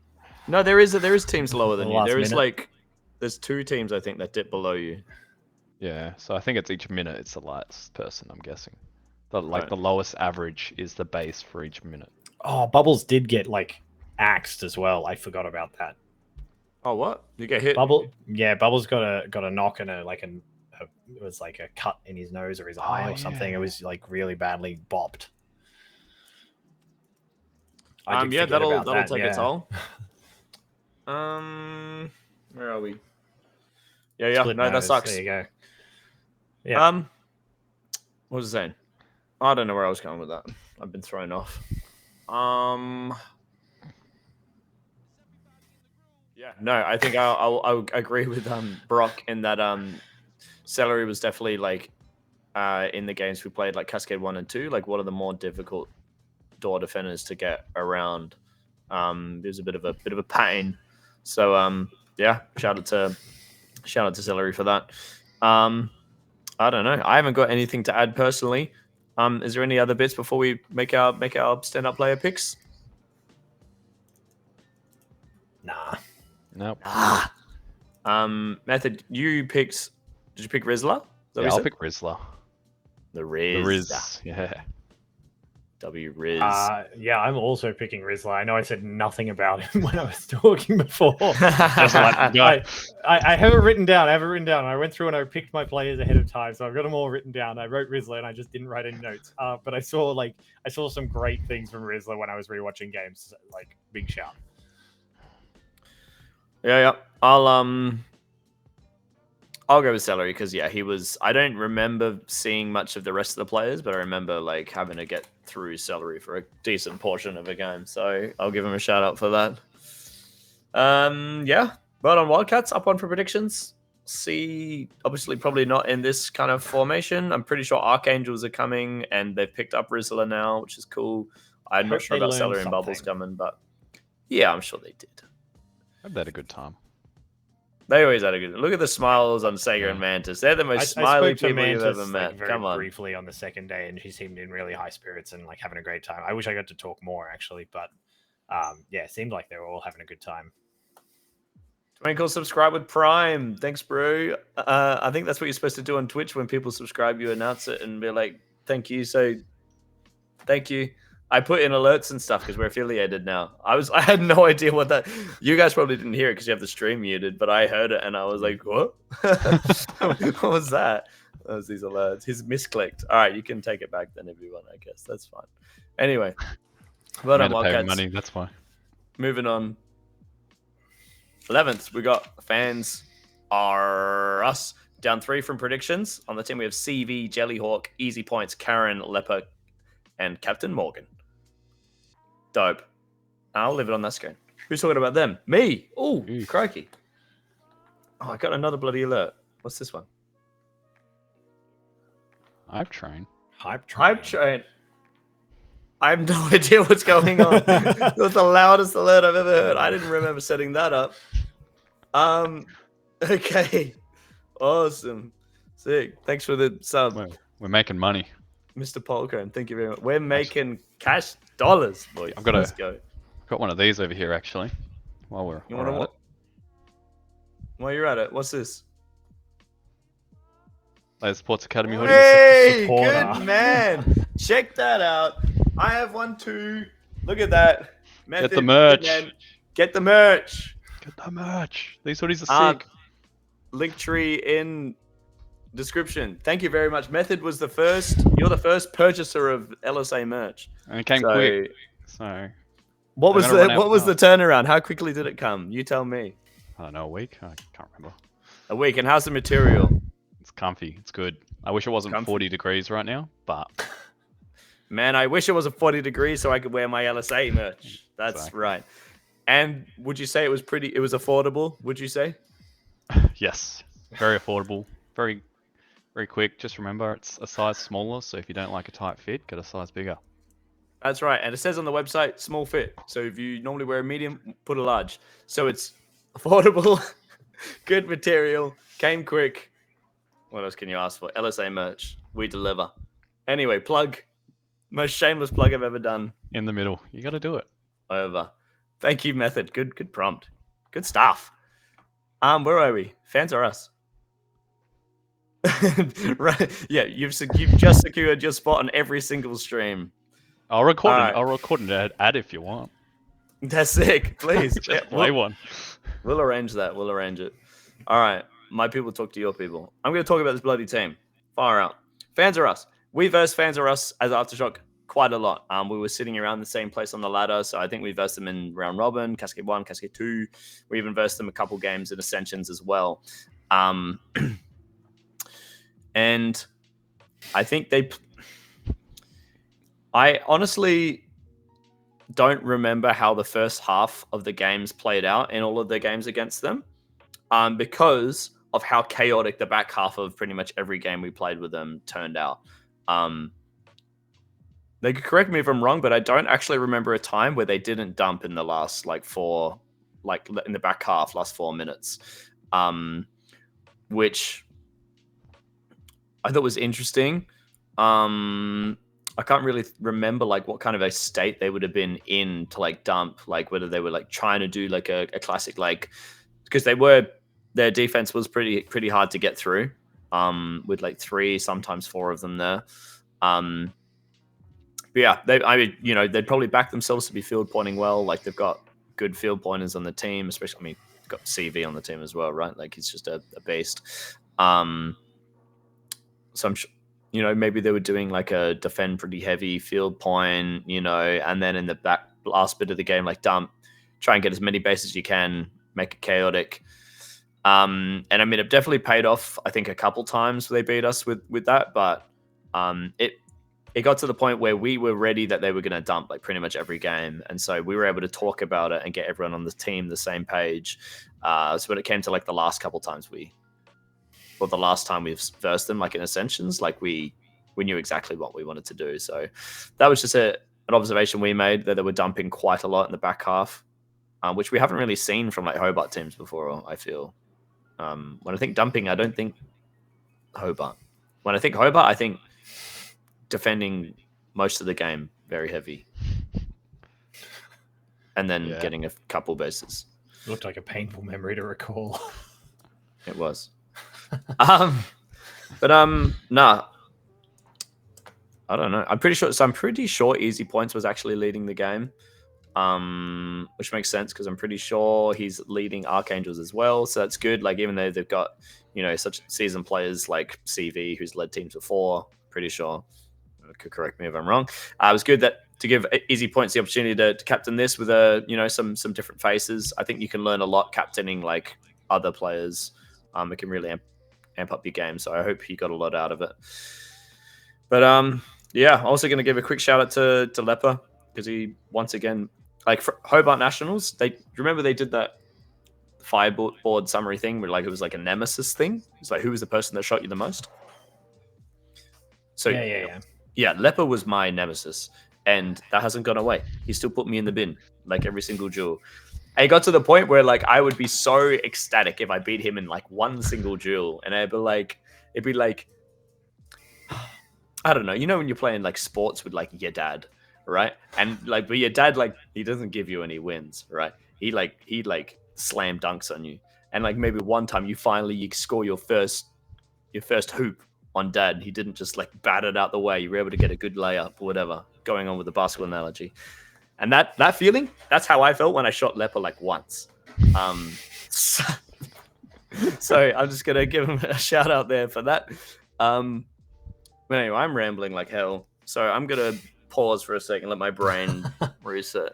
Yeah, I'll come in real quick and have a think. I felt like, and I think I actually heard CV say the same thing, like, why did we put all the defenders on the same team?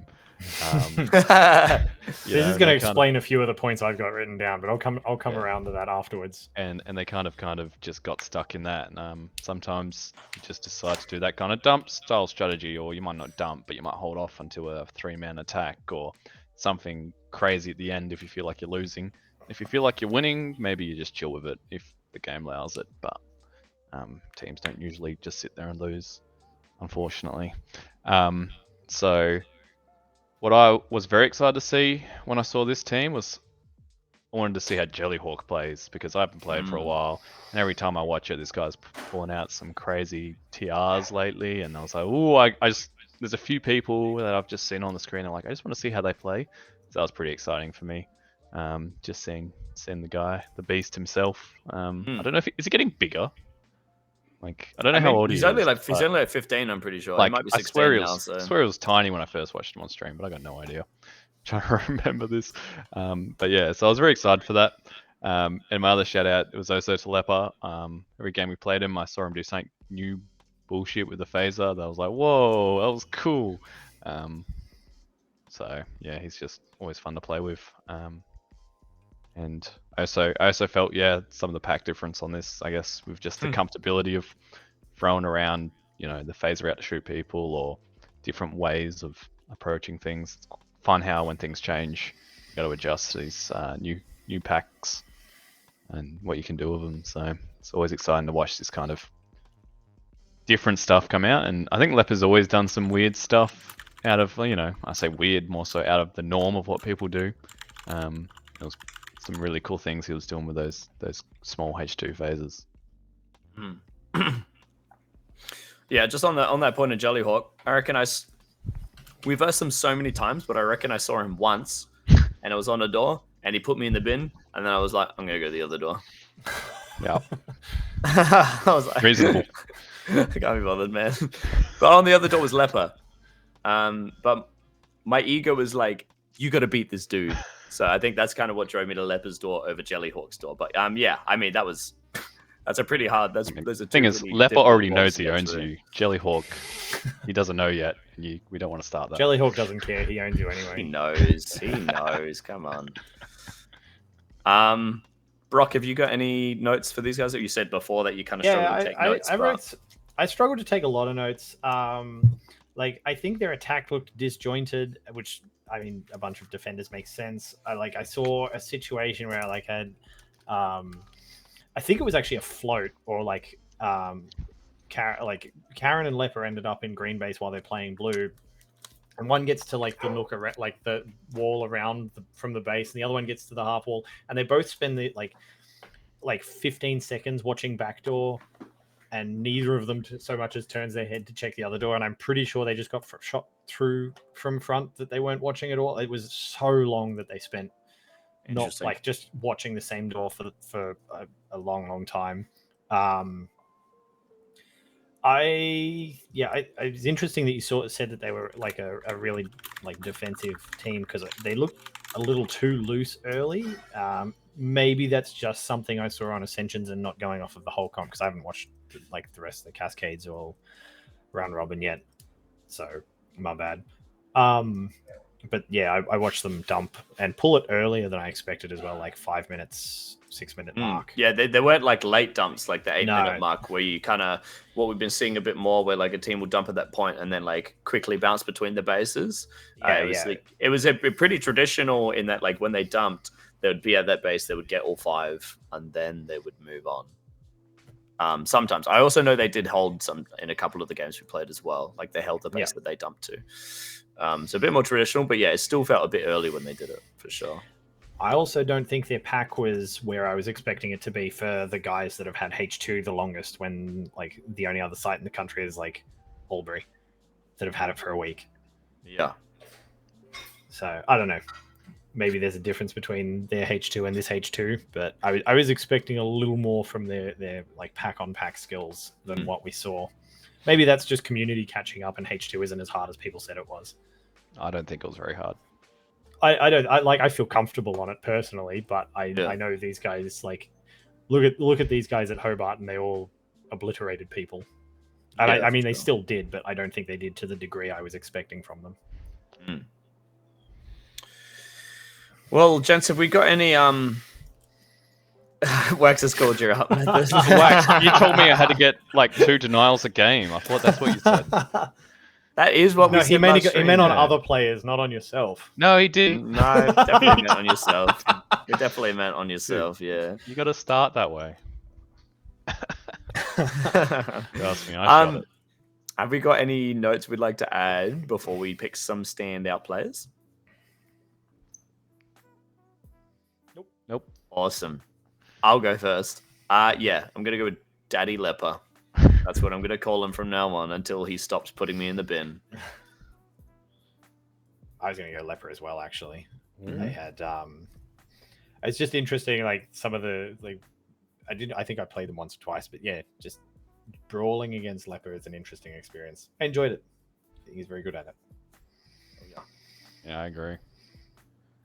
I'm going to give it to Easy Points for telling me to get fucked after I shot him dead on in the back. It did nothing. He turned around and shot me.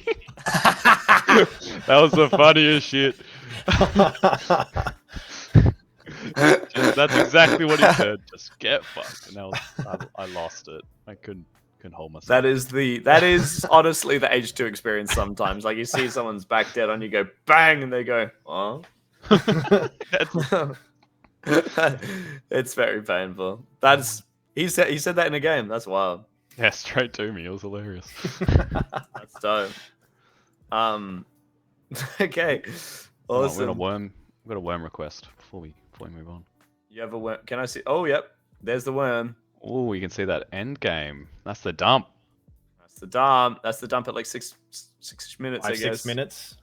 Yeah. Pulling it 2 minutes too early, apparently. Yeah, I think 8 minutes would be my timing. I don't know about you guys. That's definitely the golden number, right? And depends on the game state. Yeah. I mean, yeah, if you've lost all of your bases within 5 minutes, there's not much point hanging around, I guess. Yeah. I don't really have any crazy analysis to make on this worm. I'm not You can see though, if they did dump at 8 minutes, that worm would be shifted to the right. It might make a bit more sense. That's not 11 minutes wasn't when I called it though. There's a difference. That's just what eventually happened. After Arbel's gone to the wrong base, Flash has gone to find him. Yeah, awesome. Dope. Well, no, well done, fans. For us, down 3 from predictions, which is a bit rough, but ultimately, it's not their full team. I hope they got what they needed out of pre-nats, and to see them back on their full teams going into nats, to pre-nats 3. Hula Hoopians, 10th place. Even with their predictions, we had Pug Salad, Butzer, back from retirement for the 20th time, Carton, Hazmat, and Ems. Who's talking about Hula Hoopians? I feel like Rock, it might that's have been all you. me. Yeah, it is. I think this is one we said we'll kind of share the load. Yeah, I've got some notes. Unfortunately, I think most of my notes come back to Pug, just because like first time captaining like a team, as someone who I played pre-1 with Pug and had a fantastic time. and watching him GC and like in training GCing at home as well has been really, really cool, because these guys have been like turning up more than I was expecting they would initially. I thought they would be like a slower build, and they've just sort of like jumped right into it, and they're pretty cool right off the rip. Pug GC'd better than I was expecting. Not that I was expecting him to GC poorly, but he like surpassed my expectations as a GC. He was able to like, they did a lot of smart pushes and dumps, or like heavy attacks in the back ends of games when they needed to. Pug's phaser control is terrible. I watched him like just throwing his phaser like right out and dying a bunch for it. Carton, not very flashy, but like super, super reliable, both on attack and defense. Like I was really, really impressed there. Hazmat, I think, is growing as a great last line, is like one of the harder last lines for me to shoot personally. I don't know if that's like tall, bulky lefty. It's just a pain to deal with, but Butzer's Butzer. He doesn't need any more like fluffing up. I want to talk about that guy. Yeah. Ems, I have like a heap of respect for as a new player, because like this is more of an experience playing with Ems at home, and like how quickly we can like we're on a Ems and I attacking against I don't know who together, and we got our butts handed to us on a silver platter, and then went into the next game, and I said, all right, well here's what I'm changing is one this I want to do this. She's like, yep, cool, and just completely adjusted her play style, and like we had a huge like it was just turned around, and I've seen that in her play with this team and with other teams, and I'm really impressed with her as a player and a developing player. Yeah, I'm a big fan of the Hoop Gang. I'm drinking the Kool-Aid. I don't have too many other notes. I think there was some like franticness and some panic from Pug in some moments, like just when shit's hitting the fan and things are falling over a little bit. Yeah, I'll echo that right away, because I played them several times in Ascensions, and we were feeling comfortable in the game, and I could see Pug just like going, Butzer! And I'm like, okay, they're about to 3-man attack. They're doing something, and we can tell. I knew what they were going to do. Like, they're about to bounce 3-man attack. They never dumped, but yeah, they would always like bounce 3-man attack, and you know, it's like it's kind of their panic move, but it felt kind of forced, you know, not bit different. So I kind of just want to echo that. You know, I saw that a bit, but also sometimes panic is because you're losing, so it kind of makes sense, right? If you're not panicked and you're just like, oh, you're probably just doing what we're doing and not playing the game. So it's not as bad as it sounds, but at least he's seeing it. They kind of remind me a little bit of my own team, like in the lead up to Bendigo. I don't know if neither of you would have a good reference point for that, but that's like, yeah, I can see a little bit of like early Storm in these guys.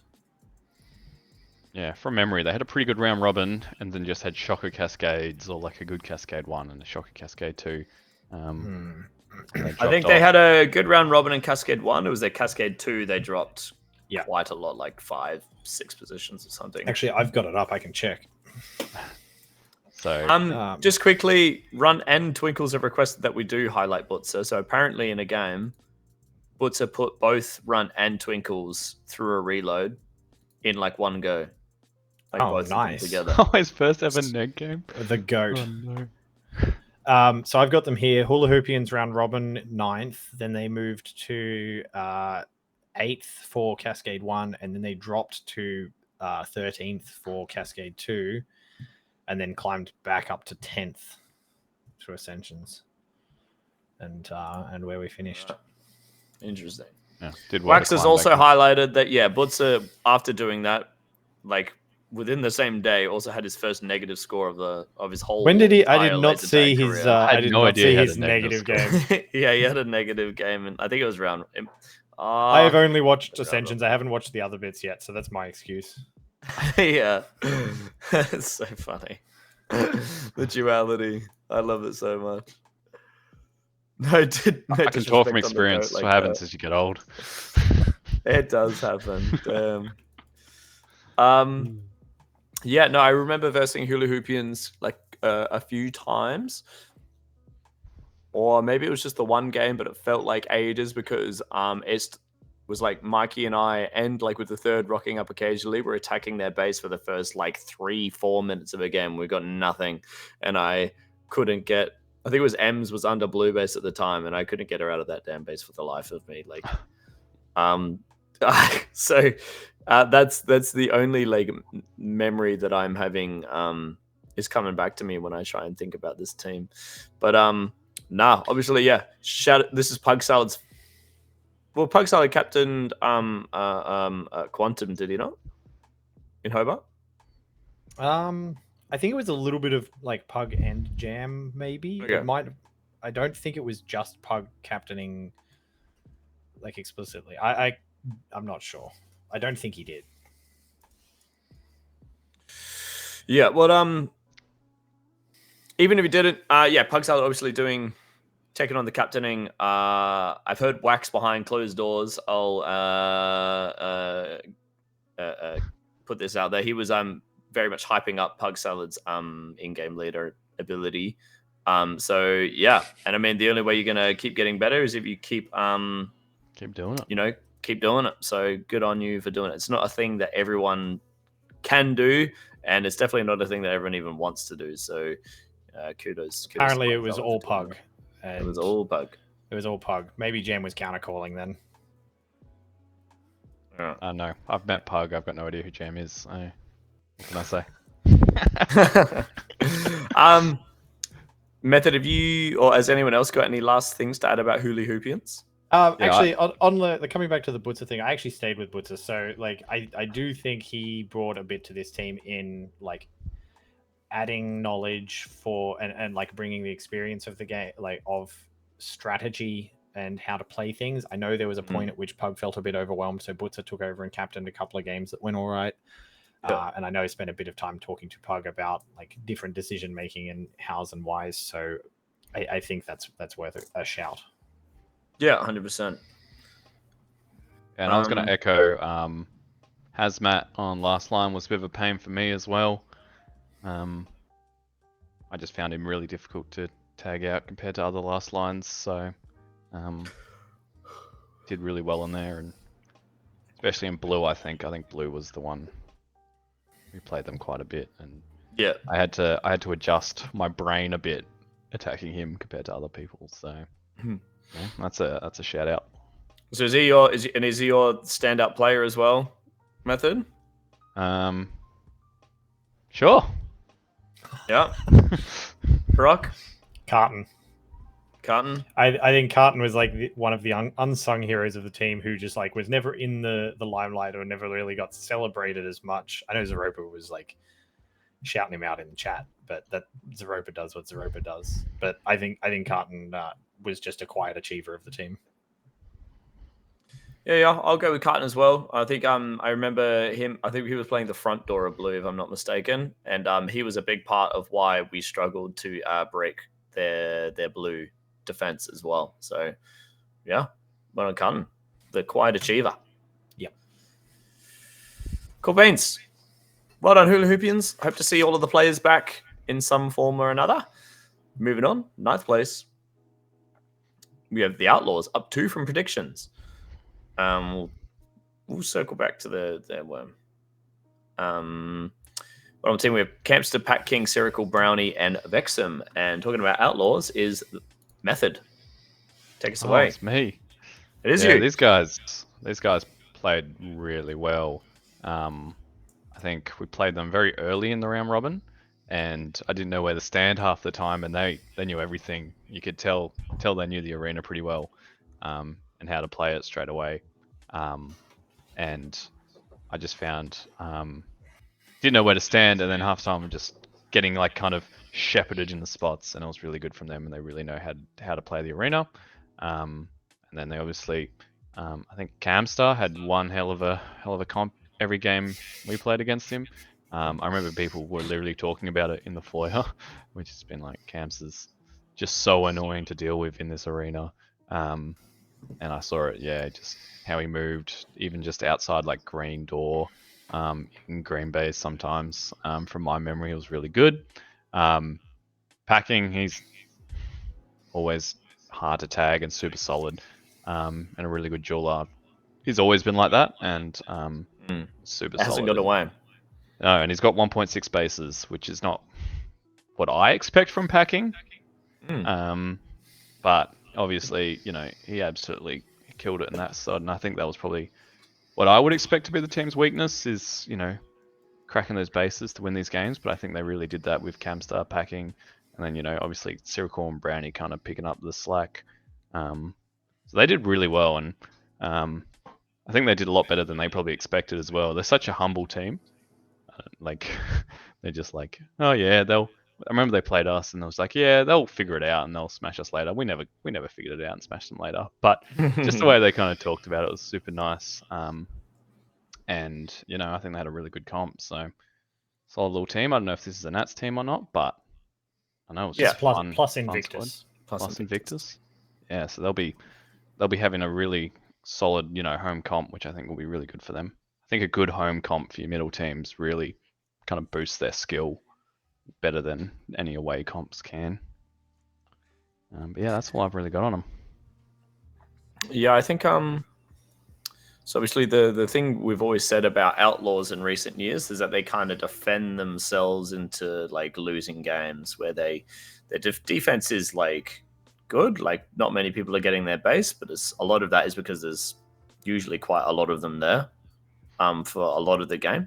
And so even though people aren't getting their base, they're like not necessarily getting any significant value out of it themselves. I think there was still a bit of that. That being said, I do remember seeing them on red, kind of doing like a abusing like that distance between red and green and that red to green push.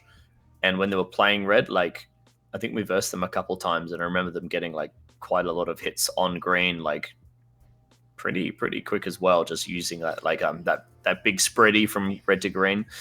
So it's cool to see they're doing stuff like that.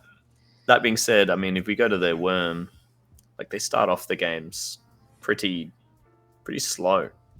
And obviously, I mean they've picked it up quite a lot from the 4-minute mark, but I'm not really sure what to attribute that to. I think maybe the first bit is just like they're not really getting bases and just pack pointing and a bit of a slog fest, and then from the 4 minutes is where they start getting their bases. But I don't know.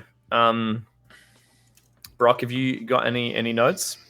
I agree that they still did, like, they overcommitted to defense a bit too much. Not as much as they have done in the past. Like, yeah, definitely better. I think they were egregious for it in pre-1, and I think they really tried to pull that back. I think they're still too defensive, but not anywhere near as badly. We just lost method. Or I lost method. He's gone. It's bugging up the formatting of my webcams. But that's fine. He'll be back. He'll be back. I think like Brownie improved a great deal between Hobart pre-1. I think he's improved a bunch again between pre-1 and pre-2. Like I saw Brownie just absolutely killing it in a few spots. I saw him like he's got a great recrack. He had heaps of like he had heaps of denials through ascensions. Yeah, I don't know. I was really impressed watching Brownie. Cam was terrifying as always. I liked seeing Cam in the mid more and like being utilized outside of bases a bit more. I know they did use him in some bases, but not as much as pre-1 as well, I think, which was, I think, the right call. Yeah, I agree as well. I actually had a conversation with Pat King because he was referencing all the prediction streams, and he's like, man, people are always telling us, get Camster out there. Stop putting him in a base. And then I put him out there, and then he gets denied. And then I put him back in the base. And then we end up back here. But I mean, I think that wasn't the case this time because Camster had a very, very healthy looking bases versus denials against stats. So I think he's finally proven himself to his team. Guys, I'm not just going to throw the game.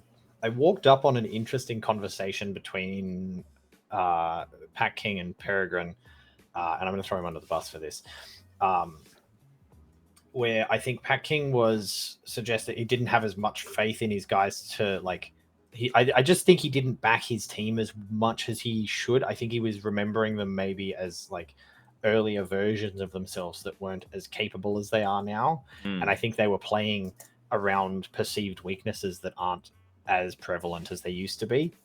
And I know, like, Peregrine called him out and said, like, absolutely not. Like, Brownie, Vexamo, like, very, very capable players. You're, like, everyone's capable players, and like you don't have to handhold them like you think you do. And I mean, they climbed to what, like, they peaked at 6th after Cascade 2, I think. Oh, I've got it wow. here somewhere. Where did they get to? Yeah, 6th.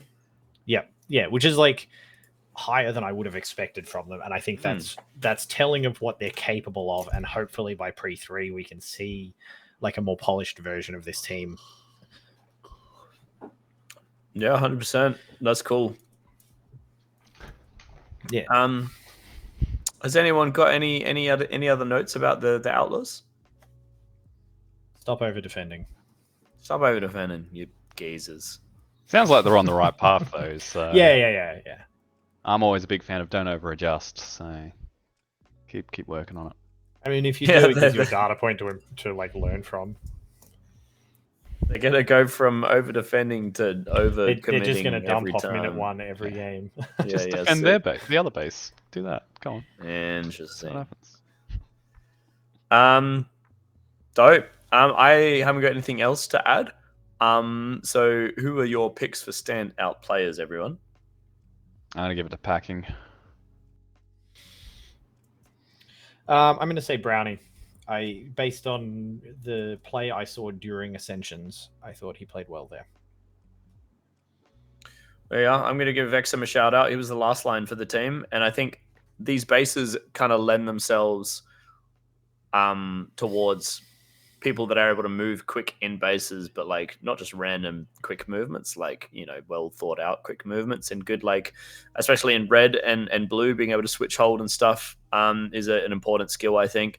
And yeah, I think Vexam was doing really well, so I'll give him a shout out for that. Alrighty. Yeah, green is a bit whack. Green plays pretty whack. All right, we'll move on to our 8th place team. Well done, Outlaws. Up 2 from predictions. See you next time. Be up 2 from your predictions once again. Maybe. We'll see. Or better, if you want. 8th place, we have 1 up. Up 1 from predictions. 1 up from predictions. How good. Look at this worm. Look at that. Look at that one worm. Up. That's not more 1 up. I don't know what is. That is a 1 up worm for real. That's funny. All right, we got Gunnar, Crouchy, Snake, Dinny, and Dan. He was almost Master Dan is what his card was that he used, but I've just put Dan because almost Master Dan does not fit in my bloody table. But 1 up. Method, or you, bro? I am. Sweet. Firstly, Gunnar, I think you need to put your name in all aliases, in all capitals. It's really letting the team down. Messed up. It's at least triggering me. I love this team. I don't know. They always have a lot of fun. Most of the time when they play, they're such a feast and famine team. I feel like, you know, they'll either be in the game or destroying the game, or they'll be completely out of it. Just like completely lose the plot. And so I think, you know, this is a team that if they could get that consistency back, they would perform a lot better.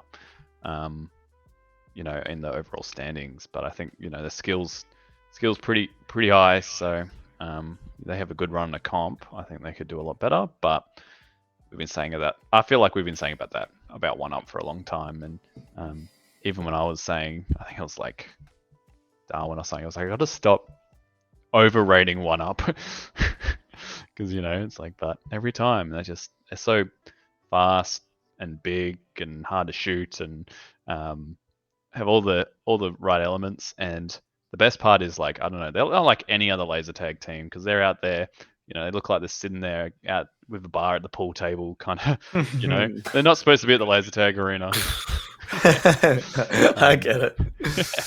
having chats with the boys. Yeah. But they're a great squad. Saw a lot of like Dan and Snake last line, especially in green. Dan was doing some annoying stuff in there, and doing pretty well. Gunnar You can see, obviously, you can see in the stats. Gunner is just such a beast at run around getting bases, and Crouchy's kind of fit in. I really like Crouchy with this team. Yeah. Kind of fits him well in terms of his kind of run around, quick base taking playstyle.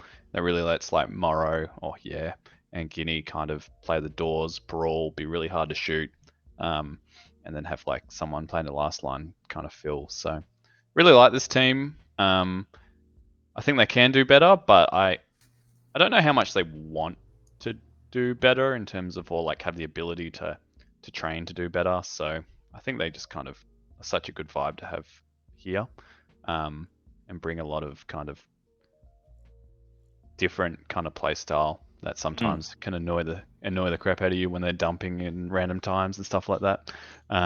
But they play pretty normal most of the time, to be honest. We just kind of give them a hard time for it, I feel like. So I think they're just one of the more aggressive teams as a general point. Yeah.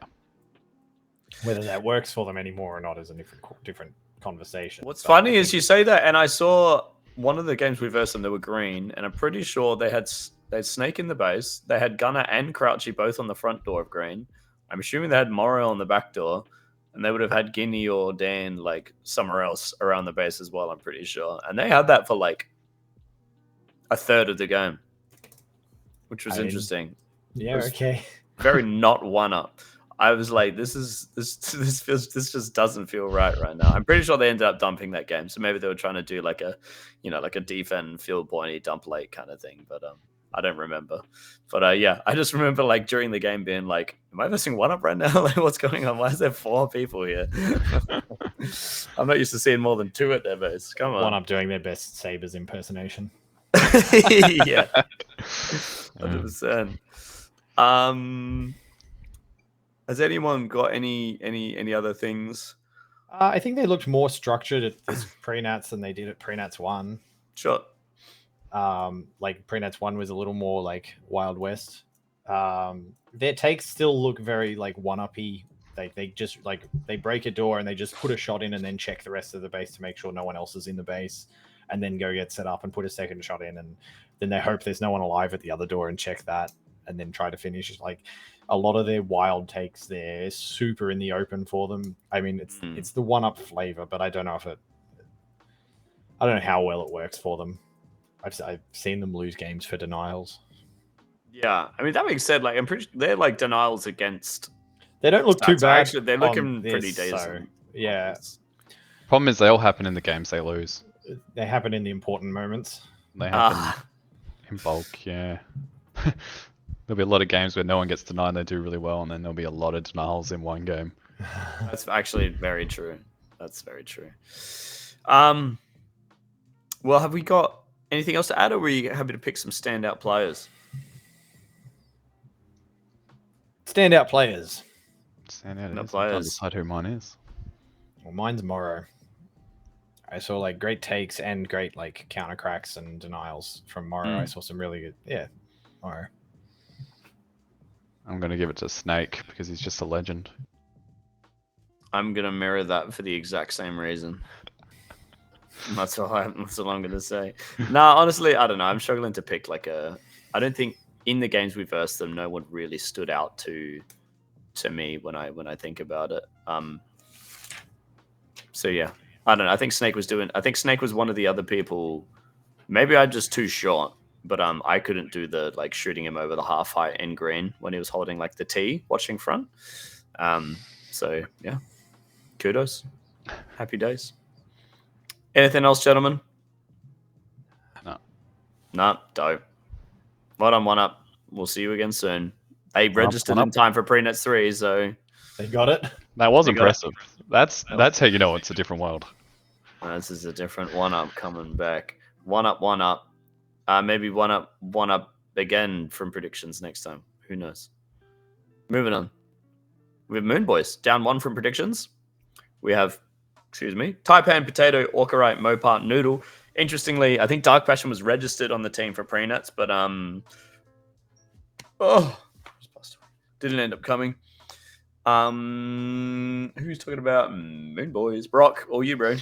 I don't have too much. I think I've heard mixed in. I know Mopass captained a lot of this. I don't know if he Really? if he captained right off the rip, or if it was Taipan and then it got like passed. Like I thought it was Taipan originally and then passed to Mopar. I've heard that it was Mopar right off the rip and maybe he didn't at the end. I'm actually not 100% sure Interesting. how much of it Mopar ran games. I know there were some instances of butting heads in the arena. Like I in one game we played them, I was able to I saw Mopar push out on a float. I was able to get behind him and I took their base for it. He did everything right. Like he called me wrapping behind them. He commed it. I just got the shot off. He came back on it. He did everything right. But then there was a bit of an argument that broke out as to why I got through and yada, yada, yada. And I was able to shoot a couple of players another 3 times while they stood talking to one another. And it was special, Matt. It just didn't need to happen. Like, I think there just needs to be a bit more. We'll talk about that after the game. We'll solve a problem if there is a problem after the game. Let's just play it for the moment, because like, what if they lost that by 300 points? Yeah, and that's the few tags you got while they're bickering right. with each other. Yeah, 100%. I don't know. Did I have too much else for them? I didn't know that Mopar captain. That's really interesting. Yeah. I know they had Potato last lining a lot, which I think Potato is probably better utilized outside of base. Which it's also interesting because I was under the impression they were training Noodle to last line, so I would have thought Noodle would have last line unless they've decided to change that around.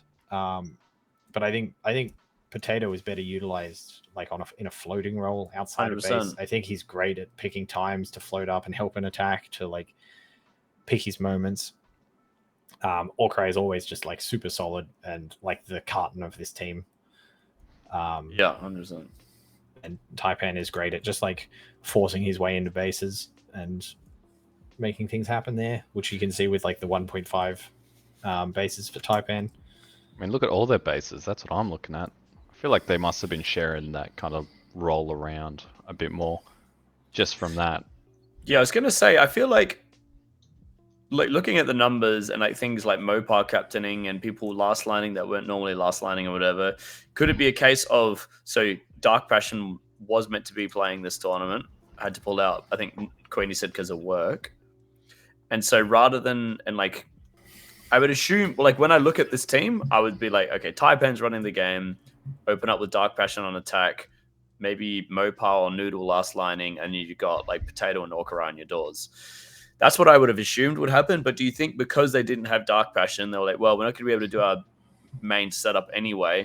Let's just like put people in like different positions as like an exercise. Do you think that's something they would have done? I mean, maybe, but I'd like to think they're better than I think if they're a team that is as capable as they are, that can't move people around without getting like picked apart, I think that's a problem. I think they need to be able to play each other's roles really well. Like Wax is saying Noodle was getting torn up under bases and wasn't last lining very well, or like just wasn't capable of, didn't figure these bases out, which is like a factor. Apparently Mopar captain the whole time. So there you go. So maybe it was a change of like moving Noodle out of the base and Potato in, and then adjusting around that. Yeah, I don't know. I think if they like if just not having Dark Passion here to like mesh things like throws the whole team, I think that's a big problem. Because what happens when he sits? Yeah, that's true. Or he breaks his ankle again. He's not going to break it again. There's no way that would ever happen again. Not a shot. No way. Sarxa said that DP is captaining, she thinks. Yeah, okay. So was everyone sick of Taipan yelling at them? I think it was Taipan who wanted to hand it off. That's not going to stop. Interesting. Yeah. Well, yeah, I don't know. I think again, Aftershock was like really low the whole tournament. So a lot of these teams like up here, like I feel like I didn't verse any of the teams like very much at all. Like, because we started here and then we were here and then we were here. Like, we got a very even spread of like 1 or 2 games with a bunch of teams, but like not enough for me to. I played these guys a couple of times. They play like Yeah. very Queensland, like Yeah. which I mean I enjoy playing that way. Like I'm used to it. I think it's fun tag. They had I saw a bit of like Orcry last lining. I saw a bit of Potato last lining. I saw Potato last lining more from cameras than I did in games I played against him. I think I saw Orcry's last line more often. Maybe that was just like a circumstantial thing at that point of the game that I saw it. So who knows?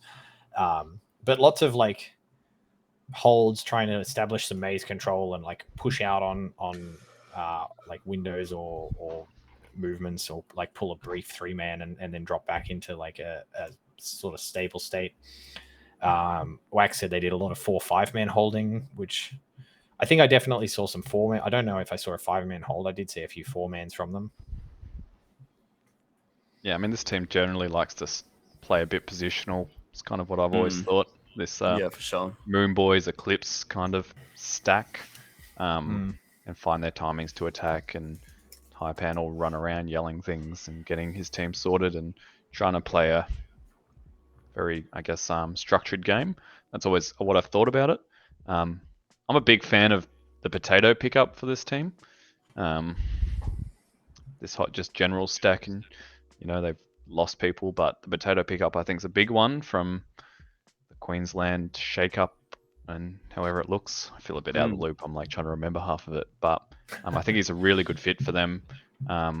Definitely needs to be used for his aggressive style. It's kind of how I see it on Potato. But I think once they sort it out, they'll be they were already a really strong team, so they're definitely going to be a strong team. I think they'll be a little disappointed with 7th, but I think they should be as well. I wouldn't be happy with that.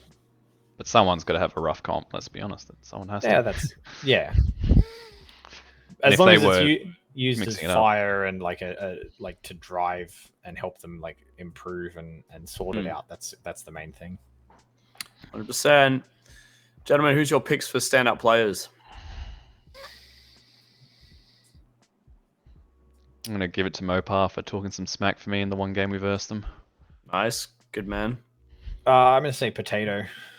Like, for someone I haven't seen at training in a while, being able to just like come back, pick it up, mesh in with a new team, and just like play a really good game.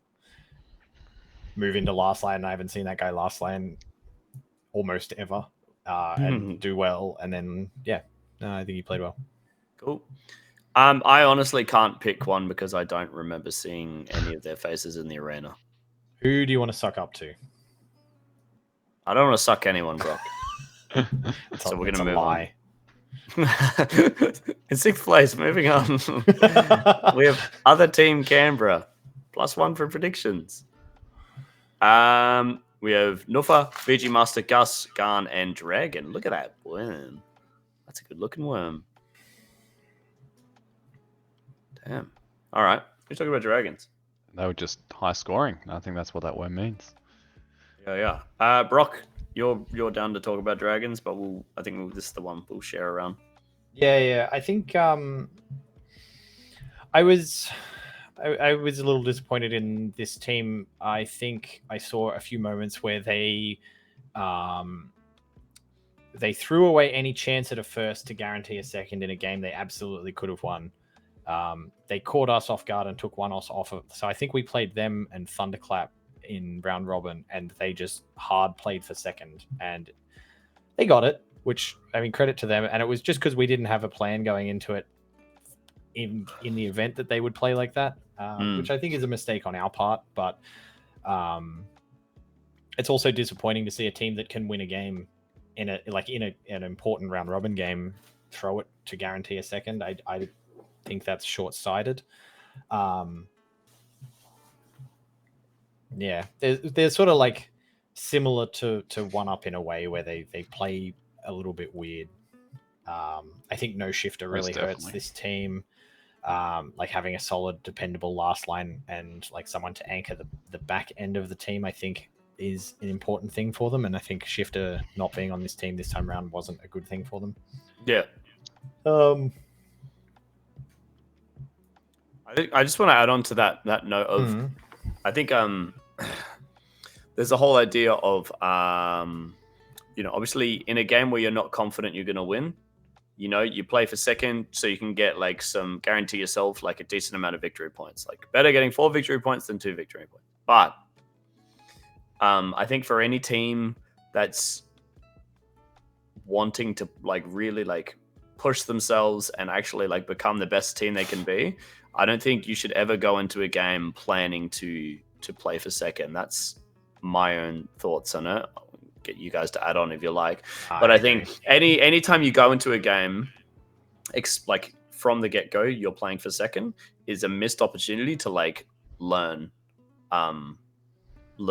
more like from like how you want to play the arena and your standard strategy, because those play for second strategies always just play really weird, and I don't know how much you get out of that versus just playing your standard strategy. I totally get if during the game you get to the 6th 8-minute mark and your team is totally out and you need to try and salvage something. I get it then. That's but I think going into a game with that mindset is just like you said, short-sighted, and you're just like limiting how good the other thing is like I think there's a difference between doing that if like playing the victory points game, if you're in Cascade 2 and hey, we just need to beat X team and we're going to be up on them and it's our last Cascade game and we can just run something cheesy to guarantee that we push them to third. I mean, sure, you can game the ladder at Nats if you need that for like one extra spot. I can get that, but this is a pre-Nats as well. It's an opportunity to learn. Who cares where you come at the end of the day? No one remembers pre-Nats, right? At the end of the day. Exactly. This is the last time we're going to talk about pre-Nats too. Yeah, that's it. And where are we? Albury. Yeah. I had something else to add to that, and I can't remember what it was. I've just forgotten as I was saying it. It's gone. Sorry. Method, what's your thoughts on the playing for second? Playing for second? I'm really good at playing for first and getting third. That's my thoughts. I'd rather play for first, get third, and learn something. Yeah, unfortunately, it's cost us a few round robin learnings early on in my career. Sometimes you can't always do that, no matter how behind you are. But sometimes I think it's more so when you have to call it for second, you got to know when. That's really the skill. That's a skill in and of itself, right? Yeah. And sometimes you always want to make the play to win when you shouldn't. And that's what makes Ascensions so fun. You don't get any of that tomfoolery. Tomfoolery. Supposedly. Most of the time. Well, when people know what they're doing. Yeah. We've been bagging on them a bit. Have we got anything to add? Things we think that the Dragons did well? I had actually a mean thing to say, but that's all right. Sorry, I came out swinging. Sorry. But that's fine. No. These guys, I mean, they always outperform in my eyes. They always seem to win games out of the ordinary using weird strategies and ideas, and that's consistent all the time. They just play different to everyone else. They think about the games differently, and I think it's definitely like against the meta, and they're one of the few teams that aren't afraid to just dump off the bat and try and win games that way, and sometimes it comes off. So I have quite a history with just the Dragons in general, and this has never changed from their play style. I'm kind of surprised they did this well, because I don't know, when we played them they didn't feel so good. They were probably one of our only first 2 wins before Ascensions. We only got 2 wins, and they were one of them. They were as high as 3rd place after the Cascade 1. So I don't know if they just find some matchups better than others, or have better feels on teams. Like those sort of strategies you get away with once or twice, and then people counter them and expect them as well. Because they caught us off guard with it the first time we played them. We took a third to them because they ran something weird that we didn't account for or plan for. But we had contingency plans every time we played them after that. I don't think we dropped a game to them after the first one. But I was going to say, I feel like they're super adaptable though. They always have they come out with bad or getting kind of countered or something terrible. They always seem to come out with something new, some adjustments that they do, and I don't think it's not pushing them to final, but if they get like, I don't know, just a bit of a pack skill upgrade in general, this team could be a lot scarier. I don't think I find it weird. I don't think their pack skills are ridiculously good for where they place. Like I feel like they're lower level in my mind. Maybe that's something to do with playing with numbers and like How they utilizing, play, like leveraging their strengths more than other teams do, potentially identifying their weaknesses and just playing in a way that they're not dealing with their weaknesses as much. They want to put other teams uncomfortable rather than they be comfortable. Yeah, they are also like one of the teams that are far more comfortable in chaos than most teams, and they do lean into that. Like even their games that aren't dumpy do feel like chaotic. They don't feel as organized or as controlled. So, and they're good at cultivating that feel of a game, I suppose. Yeah, 100%. And I think lastly, we actually did say in the predictions that we felt like them not having shifted, like their last line was going to hurt them a bit. But I mean, they were able to like do like very well, like even outside of that. So it'd be interesting to see like what difference having their main last line and shifter back on the team will do for them. Yeah, who's your standout player, guys? I'm gonna go Gus. I will say VG. I think VG is huge for this team, and I think we saw that with the difference between them and pre-1 and pre-2, because they didn't have VG for pre-1, and I think that was one of the things that came up in talking about them there is like VG for this team's offensive side and their ability to like gain momentum and do things is just huge. Not to say that anyone else isn't, but VG is like their VG deserves the respect. Their breakout player. Yeah, he's got solos trophies. He does. Yeah, he's a beast. I'm gonna shout out Garn. Good tournament for his first ever tournament. Never denied. That's a meme because I said he was a new player going into Hobart Nats, and he's never, like, every time I see him, he doesn't let it down. Bloody hell. We're moving on already. I don't want to. Keen. No, again, I don't really have a stand-up player for the team because I felt like when I don't know. They're a unit. They felt like a unit. So I can't really say anyone that stood out to me in the games we versed them. So I'm not going to make anything up. I'm going to go with Gus because he's a cool guy. That was my reason. Damn. All right. Well done, Canberra. Up 1. Looking forward to seeing your pre-net 3.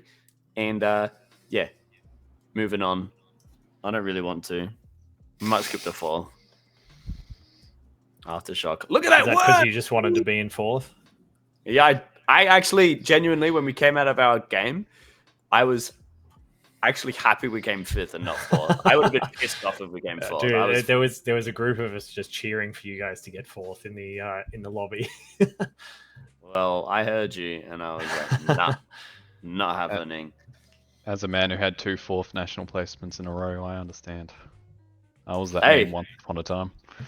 Hey, I'm there. Where'd you come after those 2 4ths? The next one was terrible. It was like 6, and then it was 3rd. Yeah. We're gonna skip the 6th. We'll skip the 6th. Then we got the 3rd memes.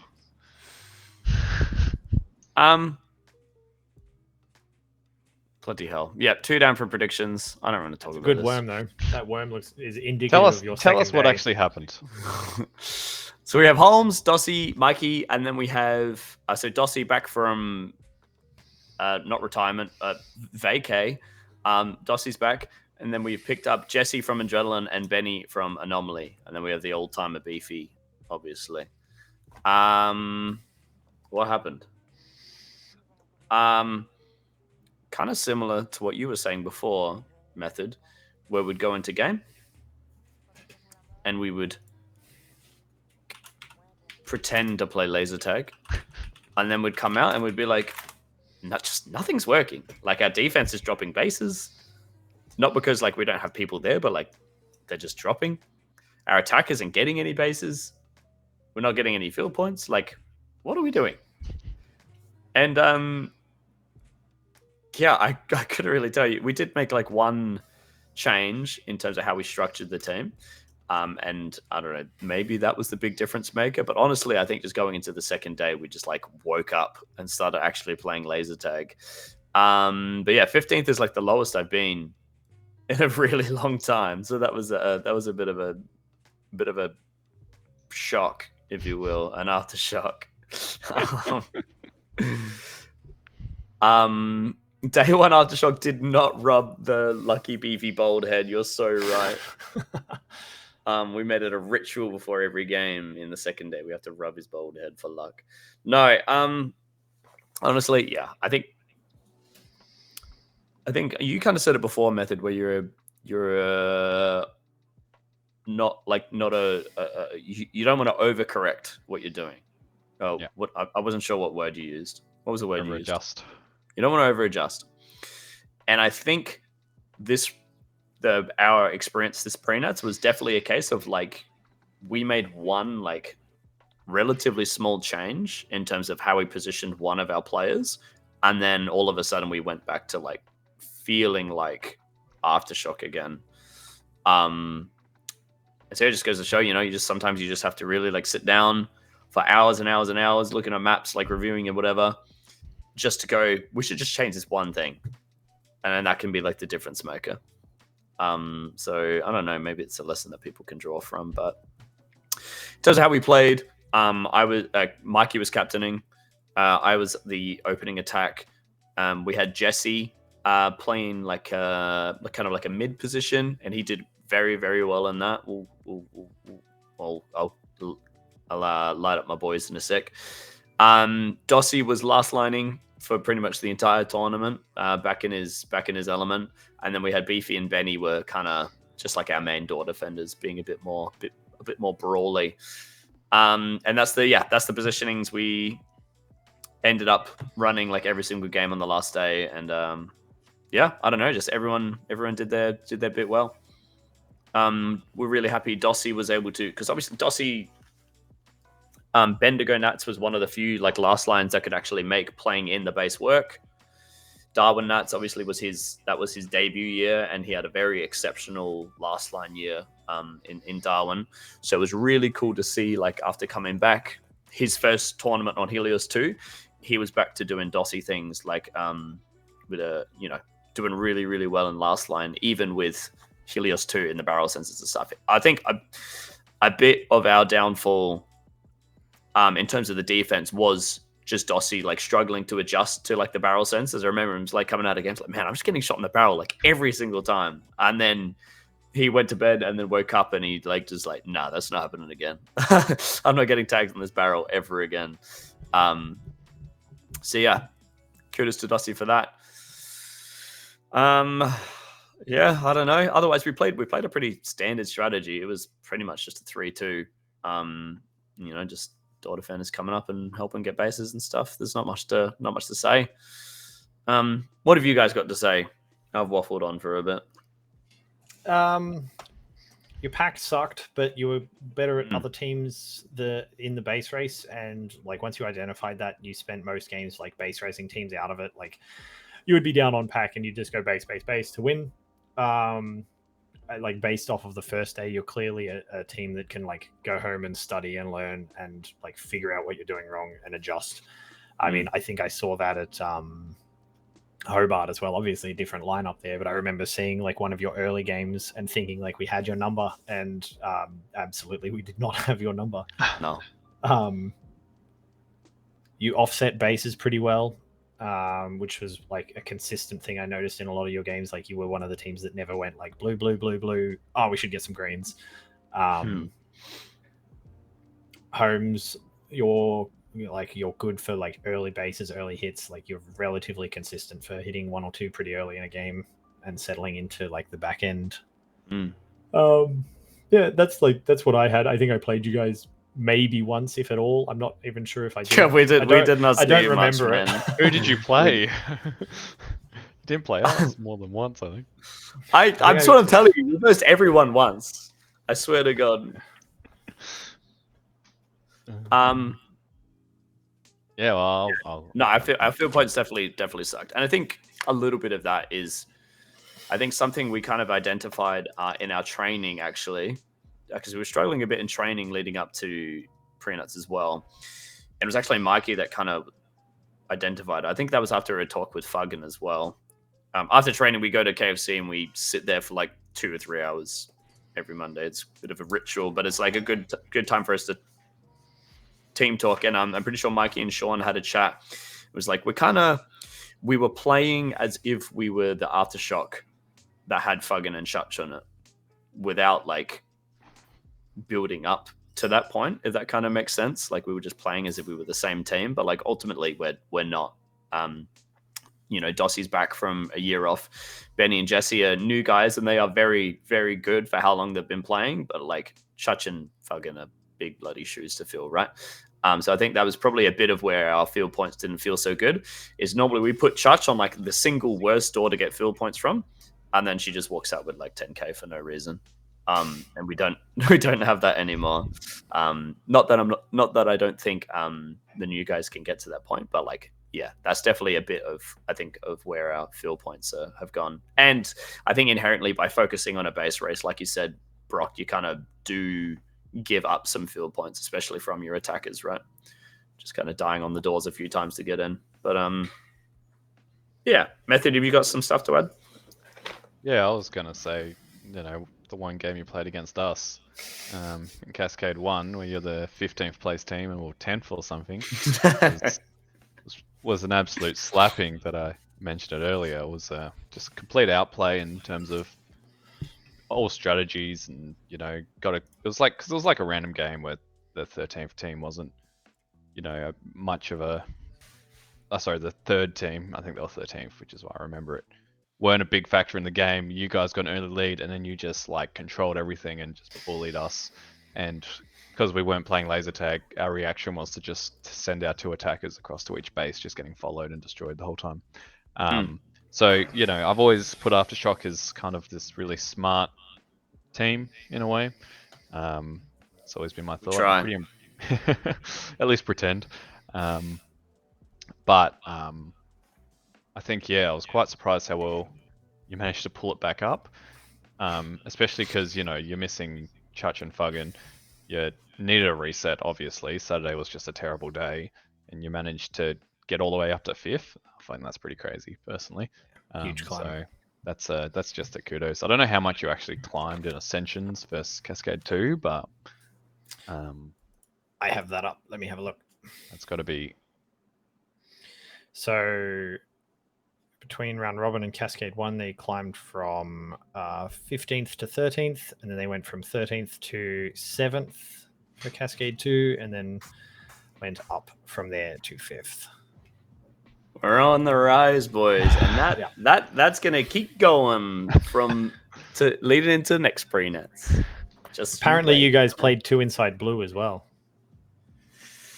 We did sometimes.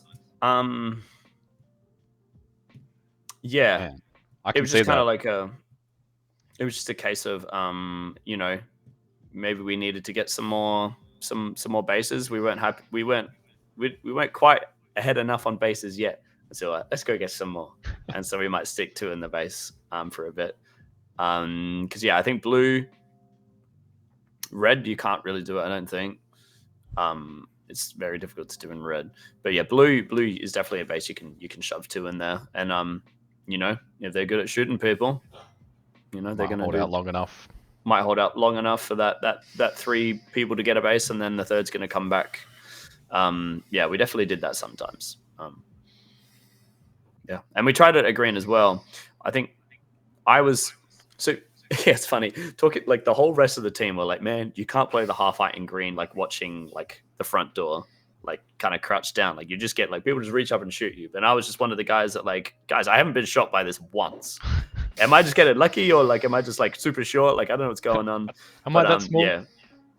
Yeah, we could pull it off in green as well with like me and the half height watching front, and then let's say Dossie like watching back. So I personally feel like you'd be too big, and I would just shoot you. But that's what I thought. That's what everyone was saying, but I was like, I still haven't been shot, guys. I could have just got lucky. Like no one just happened to try it against me, but anyway, we'll try to bring S3 and we'll find. Yeah, we'll try to bring S3 and see what happens.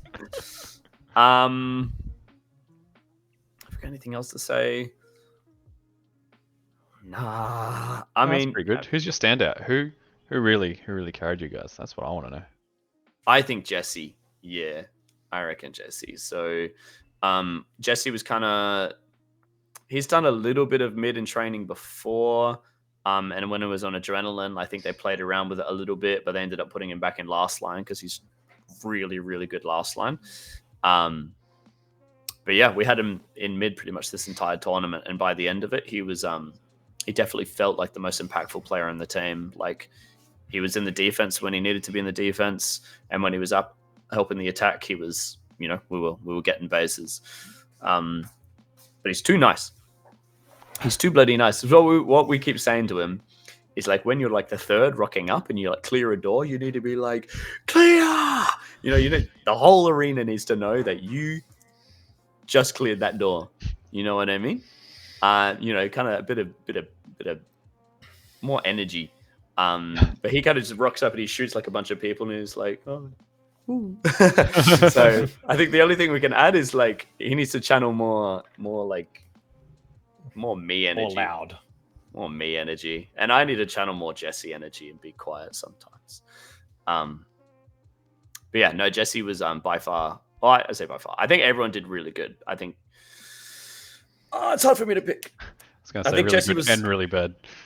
I think Jesse was the most impactful player, but I think again, big kudos to Dossie for picking up H2 like within a day. He was really good. And then Benny, he's kind of struggled with his tag ratios in the past, but this tournament, obviously he had 0.94, but that's like on the last day, he was doing really, really good, like on the doors, like just taking jewels and stuff. And yeah, I'm not going to gas up Beefy because he doesn't need it. Sounds like you gave all our shout outs, all three. Mikey, like back to captaining. He did pretty good. He felt really, really, really crap on the last day. Like his stomach was giving him heaps of strife, and he felt really lethargic. But I think he's still, in spite of that, was able to, do the captain thing. Done. What's your picks? I'm gonna say Mikey. Anyone like stepping into like GCing roles, like calls it for me. Mm-hmm. I'll give it to Holmes because he picked everyone else on the team. Oh, this is the first time I've ever been picked on a prediction on a review for stand-up player. There you go. Literally the first time ever. I'm so happy. Every time I'm you like, should keep an eye on the mail method. You're gonna get another. You're gonna you're gonna get some free merch. You're gonna get a box of chocolates. Ooh. This is a good day. Damn. That's made my whole weekend. No worries. You're the I best. can gas you up more if you need. Oh, no, that's too much. 9.5 Ks. It's really nice. 1.74 GRC. 1.5 Niles. Nearly the not, magic 2. It's not at the magic number of 2 a game. Hey, that 1.5 is what I got in pre-1, I think. Yeah. There's a lot of 1.5s at pre-1. It's rough. Okay. Anyway, guys, Aftershock. Also, I want to clear this. I had some people come up to me and were like, "Are you guys like sandbagging, like purposely? Are you smurfing so you can do like the cringe, like, you know, easy and then climb kind of thing?" No, we just played really awful on the first day.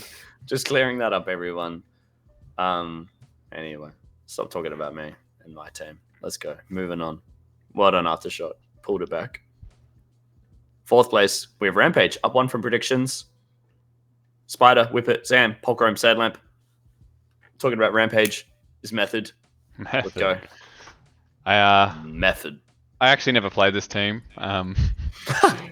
You said you wanted to talk about them. the one time I did play them, I sat. It was probably the only game I ever sat in my laser tag history. I remember you. Yeah, you look so sad. I didn't like it. No. I didn't like it. I don't like sitting. It was my first time too. It was emotional, but I did ref a few of these guys' games, and they played really well. It was actually, I don't know, Rampage to me. I don't know about you guys, but they kind of suck in my head. I've got some bias. They, God you know, damn. that's just they always kind of talked up and set up, and it's amazing when they climb 17th to 10th or something. But this, I went that was Sabres, but that's the same thing to me. The Spider stack really, but these teams way more. This looks like a real top part of team it. now. Yeah, this looks a lot better. Zam looks really good. I saw a lot of Whippet last line, which was looking really good in the games I was watching. Spider was, he loves playing his doors, just being really hard to tag, gets lots of tags, and then kind of finding his opportunities a little later to go out.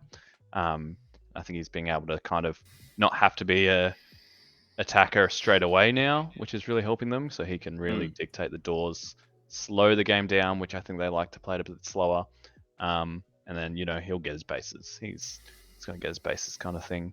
So that's what I saw from this team. And that kind of, I don't know, kind of want to say it like that because that's what was kind of goes through my mind when I think of them, because I've got this, man, it's really hard to fight these biases that I have from when I played forever ago. And I try to be like, dude, you're washed, you haven't played in a while, don't think too much about it. But then it's just like, this Spider stack, like Spider good, rest don't perform. They're all performing now.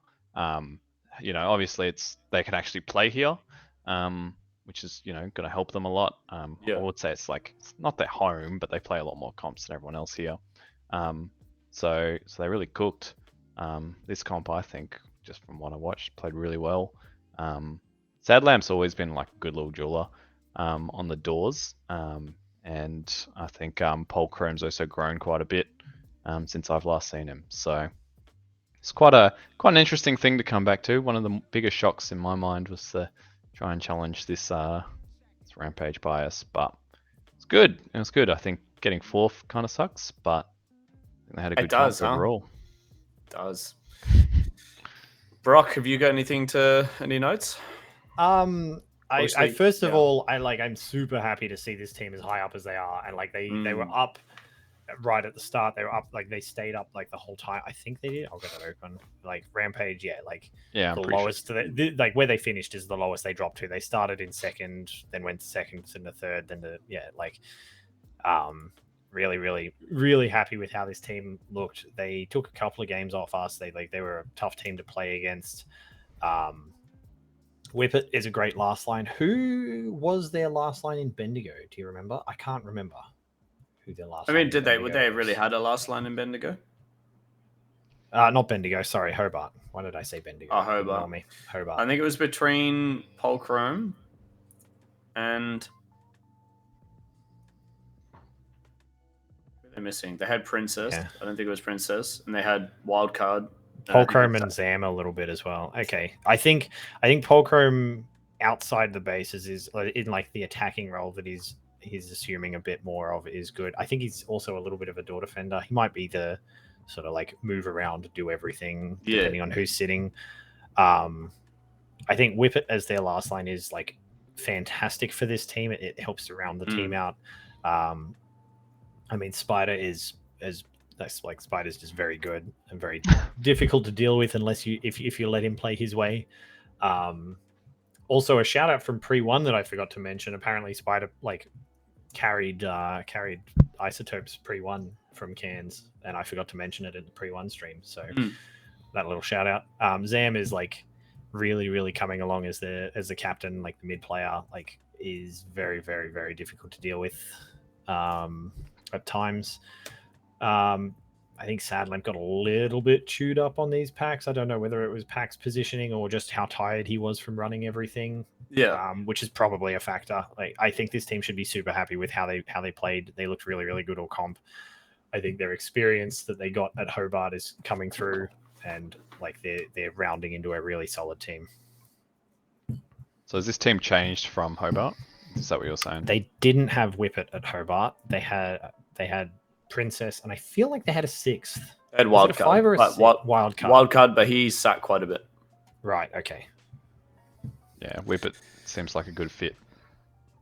Yeah, I mean, especially in a home like this is Whippet's home arena, and I think with how powerful and influential the last line position is going to be in this arena, like having your main last line be a home site player on the home packs is going to be, yeah, definitely a big insurance policy for the Rampage team. I don't really have any notes myself to add because, again, I versed this team once. One more than me. All I have to say is that Spider is like the most unsatisfying person to duel against because he'll just sit there like always like right on the edge of a panel, and then like you're like running at him like pre-firing his phaser, and he just like doesn't shoot you for ages. He's just chilling, like pulling back, and he just absolutely like blue balls you, and then he'll shoot you eventually, and it's just really unsatisfying. That's all I had to say. Pretty sure. No, that's all I have to say. See, the problem there is you let him stand on a wall. I shouldn't have done that. Just That's where I let messed it up. duel him where he's not comfortable. Easy. Easy. I'll make an LSA video how to counter Spider. How to feet, deal with Spider specifically. feet Firebird, because Firebird's got the tech.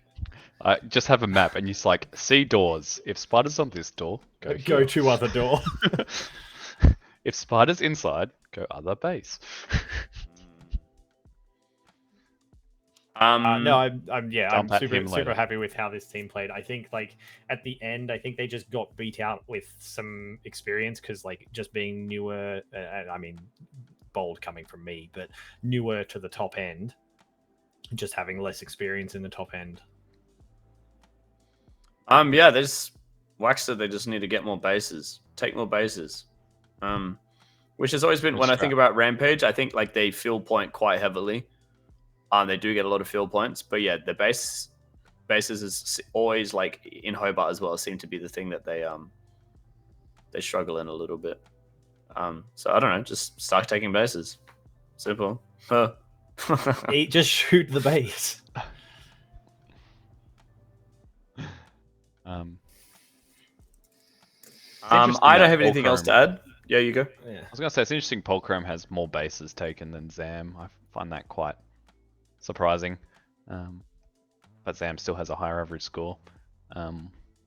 So maybe I think That is just on that track, you know, if Sam's the captain, I think he needs to get that base number up. But it really depends on their play style. Because like I believe, you know, your top 2 attacking players, you need to have close to the 1.5. Yeah, 1.5 plus a game. Yeah. So I reckon that's his role. Then maybe that's kind of the next thing to be kind of looking at. But they do have a player 1.4, 1.2, 0.9. It's not too bad considering they are a very slow defensive team. Yeah. Who's your stand-up player, everyone? Mine is Whippet. I saw like some fantastic last line, like some good push-pull stuff. That I even like more experienced last lines I see not doing as well. Like ferrying comms through, making sure everyone's on the same page. There was some good stuff there, and some more advanced last line stuff, I think. So I'll give it to Whippet. I'll go. You know, big fan of game leads. I can't remember the name of it. We've been talking too long, but so I'll give it to Zam. GC, yeah. 1, as we like to call it. Lead attack. That's a terrible name. What, 1? 1. Well, That's awful. Everyone's I'm 1 through 5. Yeah, it's a whole thing. I hate it. I'll go with Whippet as well. Whippet insurance policy. Just because saying insurance policy in this context is, I don't know, it's fun. But no, keep it up. Keep shooting people. Cool. I'm gonna try and wrap this up a little bit quicker, so we're gonna push the pace even more. Well done, Rampage. Next. Third, Thunderclap. Up 1 from predictions. Runt, Twinkle, Shurikity, Tiger, Dom. Thunderclap is Firebird. Take it away. Me. I really enjoyed playing this team. These guys were really, really fun to play. I think like obviously Runt Twinkles being like stars of the show is fair. I think Shurikitty is my pick for player. I'll start with that purely because I think she's cementing herself as one of the best recracking defenders for denials, because she just what's her like denials 4 stat? It doesn't look as good as what I remember seeing, but I remember seeing, like, I watch a lot of games where Shurikitty is just denying the crap out of people. I think, yeah, they had a pretty solid defense. There was some holes in it, which I think was just a little bit of inexperience or something, but it wasn't anything like too dramatic, too major. And I think the biggest issue with the team was just the depth. Like Runt and Twinkle's going 1.8 and 1.7 for bases every game, and then going 0.8, 0.6, 0.4 is telling that they play a 4 base game and then just try to like win on pack. And if you can force them to have to go beyond that, that's where they start getting a bit shaky. I remember we had a game with, I wasn't there for what happened, but I know Peregrine and Cyrex were talking about Runt trying to get Shurikitty through, and they just sat on Shurikitty because Runt had the base, and it was just a bad time. So, they were really, really fun to play against. I thoroughly enjoyed playing against this team. They were a great time. Yep. Method? Yeah, I'm super sad I never got to play these guys. We didn't get them in the round robin draw, and then see you later. They were first the whole time until the end. They didn't drop a game for ages. Was that right? Yeah. I think it was like Cascade 1 or Cascade 2. They didn't drop a game until.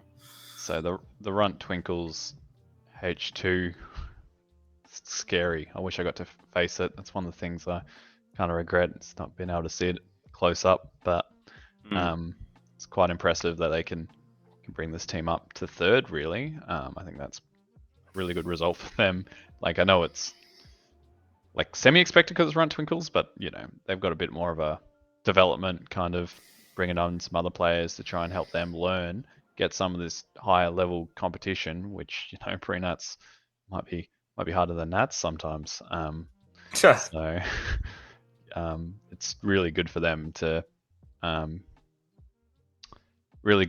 be able to play with these new players and kind of get a bit more experience. And I'm hoping they'll be able to take it back to, I'm not sure which teams they're on because I'm not super in the loop with all the teams, but go back and play with the other Hobart lower level teams and really start push it, because I think coming from a home nats, the lower teams did better, but coming back to a non-home side, it's going to be tough. I think I always think home side advantage is understated these days. It used to be such a big thing, but I still think they're gonna want to get as much experience while they can. I think that's really important when you have home nationals or I guess even a pack advantage against the top teams. So I think it was really good for them. Yeah, I don't have much more to say about their game style because I didn't see it. Yeah, so I think obviously it's easy to talk about the Runt and Twinkles show, but I think the reality is they wouldn't have been able to be first the whole tournament and like finish 3rd, make grand finals without their defense being super solid. And between Dom Tiger and Shurikitty, they had a very good defense. I think in particular in the last golden game to make it into the grand finals, I remember, so we were in a game state where we needed to get some more bases, and so we did put 2 into blue, and then it was like Dossie, Benny, or Mikey out on attack, which is a combo we had never done, which was our bad, but that's what happened. And they went out, and I remember them leaving, and I remember hearing like no bases go down, and I was like, that's not good. And our base went down a couple times because there was only 2 of us. And then after the game, Dossies told us that Shurikitty has just absolutely put him in the bin. 2 reload cycles on just Shurikitty. Shurikitty's just like, beat the absolute crap out of Dossie. So I'll give a shout out to Shurikitty for that. We keep giving him shit for that now, obviously. But yeah, that was really funny. And I think my whole point is like, even though like it's very like you'd look at it and you'd be like it's very top heavy, especially when you look at the stats. The reality is like Shurikity, Tiger, and Dom were like holding down the defense very, very well. And Twinkles was also coming back sometimes and like playing one of the doors as well. Twinkles is called out in chat, and I actually want to correct myself because he said he was defending up until finals, and I do actually remember reffing a game, and I would see Twinkles sort of between a door and under, and Shurikity out on attack first for a lot of like prior to finals, but most of my memory of them was the last 3 games. Yeah, in fairness, I'd never versed them until Ascensions. So Shurikity first out every game until finals. I do remember seeing that when I was reffing games. The game we played them prior to finals was the Dragons game that got weird. So I think that's why I'm not remembering it as well. And I remember seeing I think I remember through finals I'd run like to the blue snipe, and it'd be like Twinkles and I would meet on a wall and fight over a wall for a minute, and I think that happened 2 or 3 games in a row through finals. So that's what I'm remembering more of, but I don't think that's an accurate reflection of how they played prior to that, which is I'm called out for in chat, so that's fair. When they say finals, do you mean grand finals, or do you just mean the final day? No, grand finals. Ah. Yeah, I don't know what I'm on. I was gonna say as well. I remember I was commentating maybe a Hobart comp or a could have been a pre-nats. I don't remember. For some reason, I don't think it was a pre-nats, but I remember Tiger really doing well on that, and it felt very early in Tiger's appearance, which is why I'm not sure if it was a pre-nats. But he did really, really well on that, and so it's good to see him still cooking up here. So really, they'd be so happy. Look how happy they look. Yeah. That's a happy bunch. Would have been a fun comp. Rob was saying the big focus this comp was giving Shurikity experience in a leading role, which is I think it's ultimately like, especially when you're not playing as your full team, the best use of a pre-nuts is getting people in positions that they, maybe don't have as much experience in. 100%. So and if you can learn and then make it all the way to the grand finals, that's pretty dope. That's sick. Get those extra 3 games of experience. Happy days. I don't think I have anything else to add other than Twinkles. I know like every single time I duel you, or at least 90% of the time, you're gonna drop shot, and every single time I just miss anyway. And that's really upsetting. I'm like, here it comes, and then I miss, and I'm like, I think it took me 2 games of finals to finally get an idea of how to deal with him. But by the final game, I was like, all right, cool. I'm comfortable standing next to Twinkles now. Oh. Hopefully that lasts and persists, because if we get to pre-3 and nats and it's gone, that's not good. LSA video coming. How to counter Twinkles drop shot. Feet rock. Firebird. No, we don't know if it's going to persist yet. I might suck. Yeah. Anyway, I just wanted to shout that out. Has anyone got any other things to add about Thunderclap? Before we do some stand-up players. That's me. Nothing more. Cool. Stand-up players. I'll pick Shurikity just because she put my boy Dossie through a reload twice, and that's really funny. That's really funny to me. And it's given us endless fuel to just, bully Dossie in a healthy, fun team bonding way. So thank you for giving us good fuel, Matt. Well done. I'm going to give it to Dom for never being denied, or at least it rounds to never being denied on this scores right here. So I'm pretty sure that was a complete 0. I mean, Runts in the chat. Did Dom get denied ever? Let us know. That's very cool if you didn't. Good man. Oh, don't. Let's just spread misinformation. I love misinformation. Brock, who you got? I was going to give it to Shurikity, but I think one of us at least has to give it to Runt, because that's still obscene. Nah, it's the easy. This is a poor comp for him. It's still obscene. It's still obscene. He deserves it. I think shout out to Shurikity though. Yeah, Dom didn't get denied. Mental. Yeah. Probably the Mental, only mental. player Wild. in the whole comp. Might be. It's worth a note.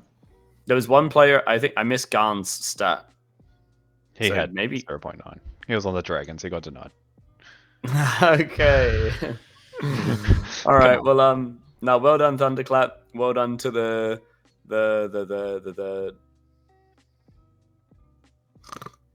Good.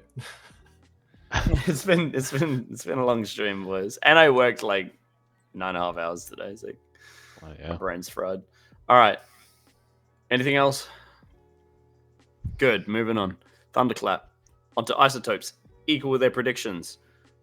Hey yo. Shock, Peregrine, Madcans, Firebird, Cyrix. Method. You just get us started off, and we can interrogate Brock. Yeah, Brock was scared to talk about his team. I don't want to talk about his team. yeah. That sucks. I don't want to do that.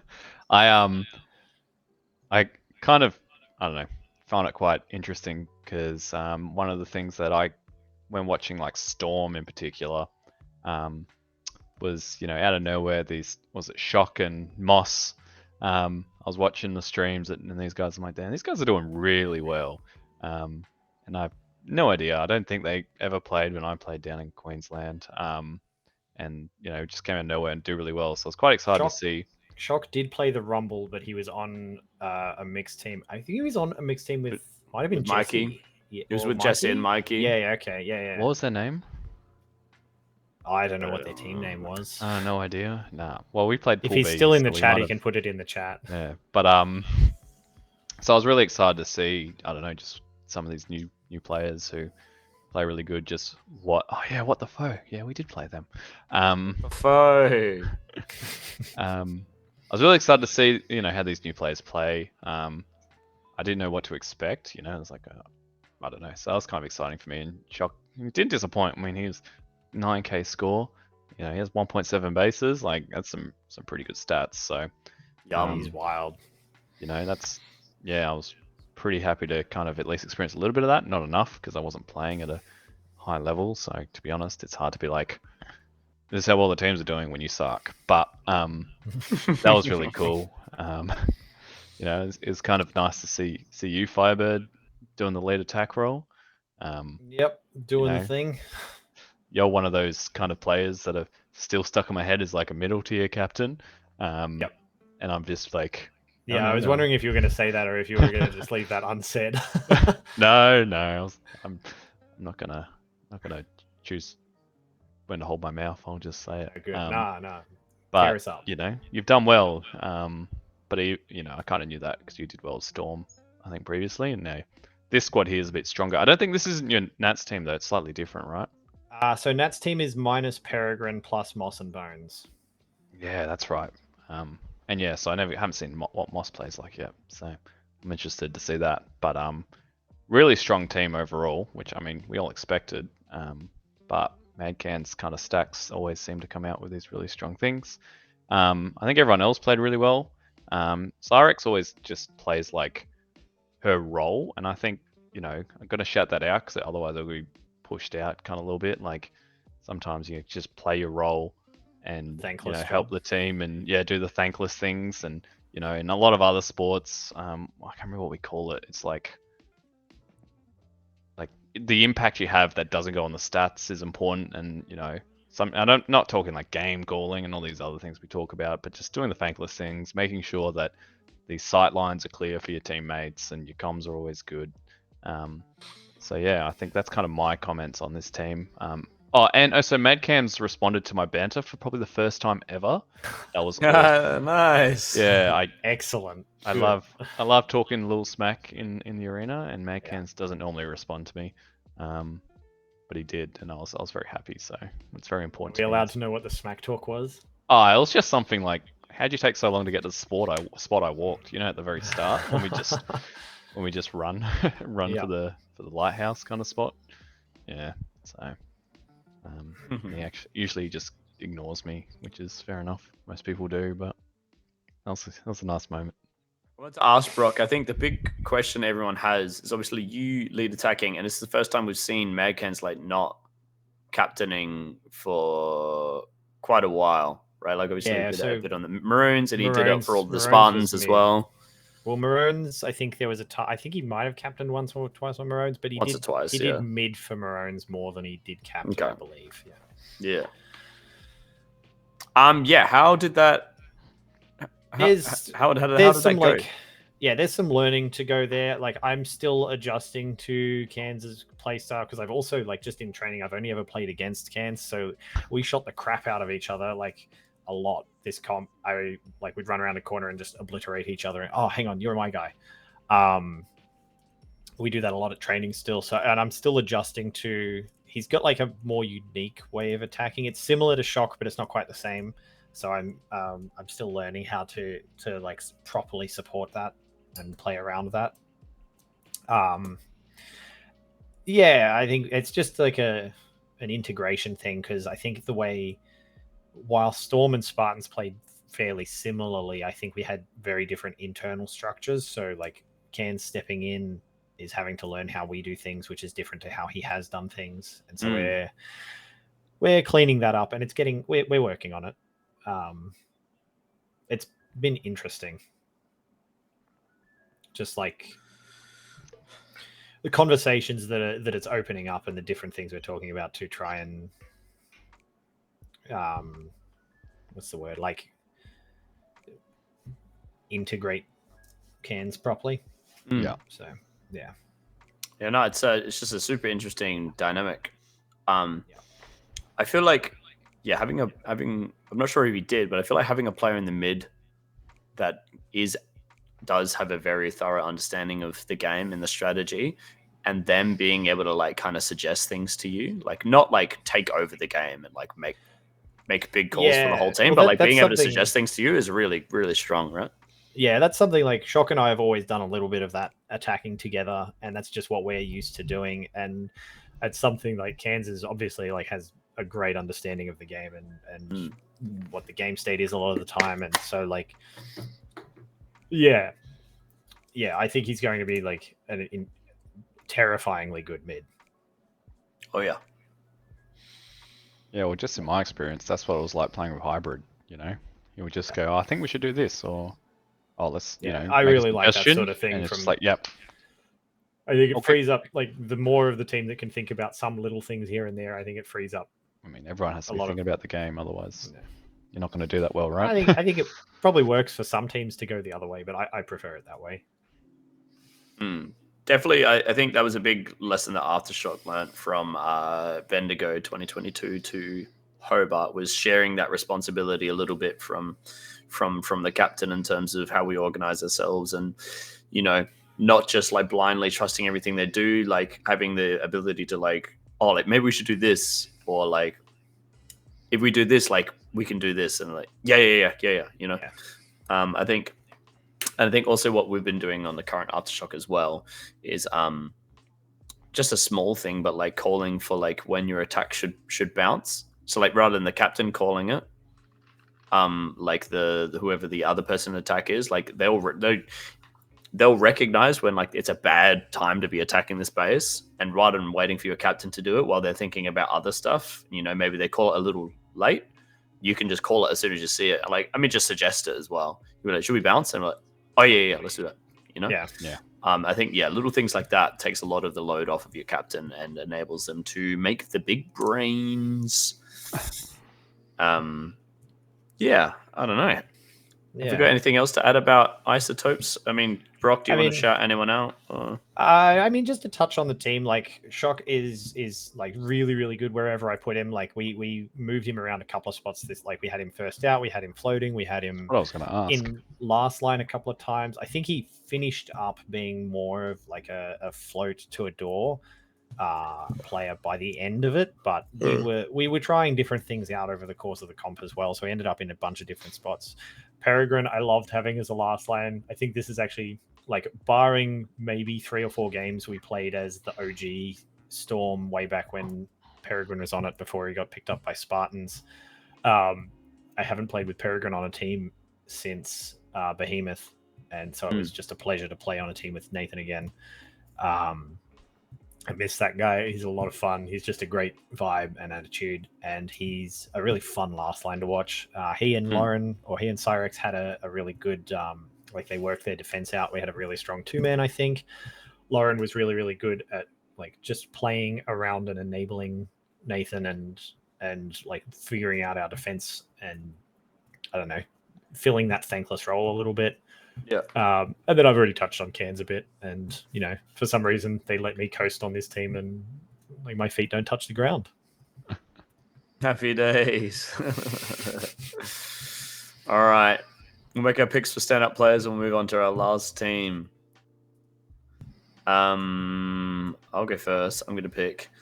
I'm going to pick Shock. Because he was, he was just kind of moving through bases like a hot knife through butter, and that's cool to see. I think watching like really really like strong attackers just like completely dismantle a base and like cover themselves watching multiple doors is like one of the most cool things, hype things to watch for sure. Yeah. So I'll go Shock. Yeah, I'll go Shock too. Mostly because he told me I can always retire if I suck. So I still gonna. I did not realize he said that. It wasn't like in that way. No. But he like funny. I love his sense of humor. Shock's great. I just didn't realize he said it. Yeah, it was good. It was more like I think what I said was like basically I can play Nats if I suck. Who cares? And he's like, yeah, you can just retire. That's it. All right, Brock, who are you picking on your team? I'm gonna pick Shock as well. I have a good time with Shock. He was doing what he needed to do. When games weren't going our way, I could pull him out and like swing it back in our favor. Yeah. I feel like he plays the right way. Yeah, I think he's got a really high floor. Good man. All right, well done, Isotopes. Well done, Brock. Moving on. Last team. We have the Catalyst boys. Equal with their predictions. We have Wax, Husky, Lilbo, Thick Jim, back from retirement, Dodge, and Whamfox. Brock, you've versed these guys in the finals, so yeah, you take it away. Yeah, I'm unhappy I'm going to say this, especially with all the shit he's been talking in chat, but I think Wax was the best player this comp. I think Easily. He turned up. It was the best H2 version of Wax we've seen. But I don't want to blow smoke up his ass too much either. Dodge was great for like a captain, having lost Grub as a captain. Thick Jim has been like out of the scene for a little while, or Jimmy has been out of the scene for a little while, and I think he's still like shaking the rust off. So hopefully, like he's still consistently getting better. It's just slow. So I hope he does continue to get better. I mean, Husky is a painful last line to shoot out. He did very well. Yeah, Run actually specifically asked me to include these grand final stats so we can look at Husky's tag ratio. Yeah, that's insane. His last game, I think he went like 32 or 34 and like 8 or 9 or something stupid, which was painful. And then Whamfox is still one of the best door defenders in the game. 100%. I don't know. Wax was one of those players. Like, I saw the start of every one of the 3 grand finals games. Like, everyone would run to the middle, and there was like that low 1, 2, 3 minute standoffs where everyone's like vying for a panel or like a tag at a time, and we're playing really, really.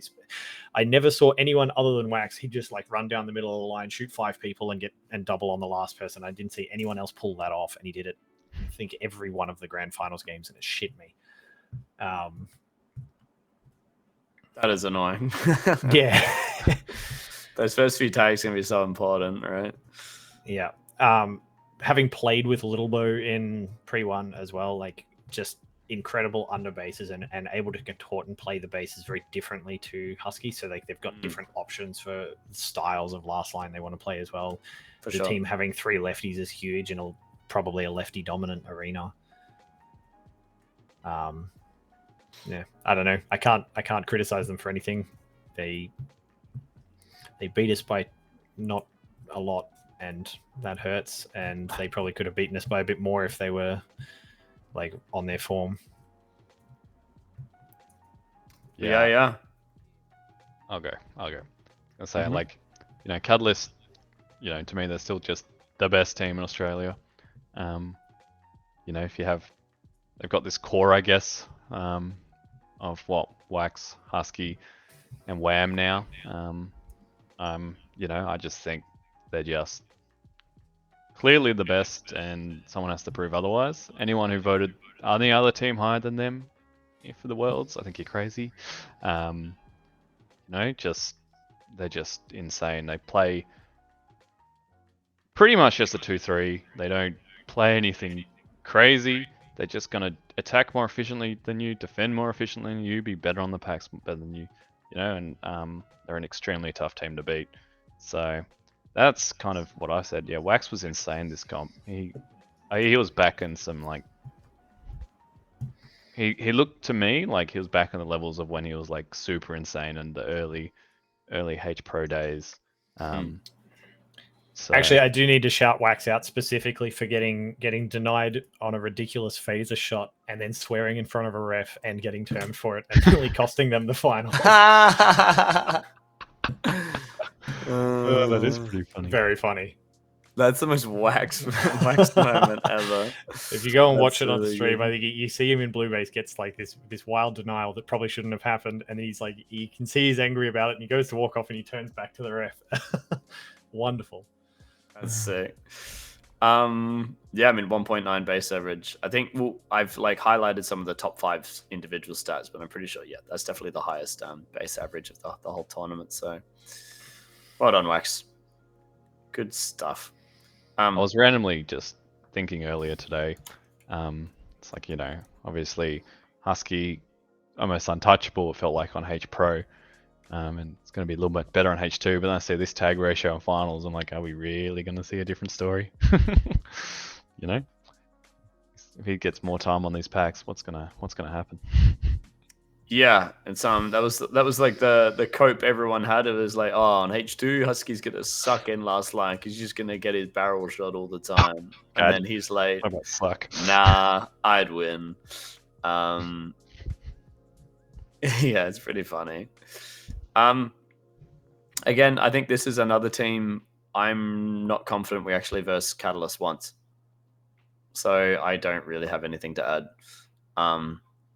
And it's really late, and I want to wrap up this show as well.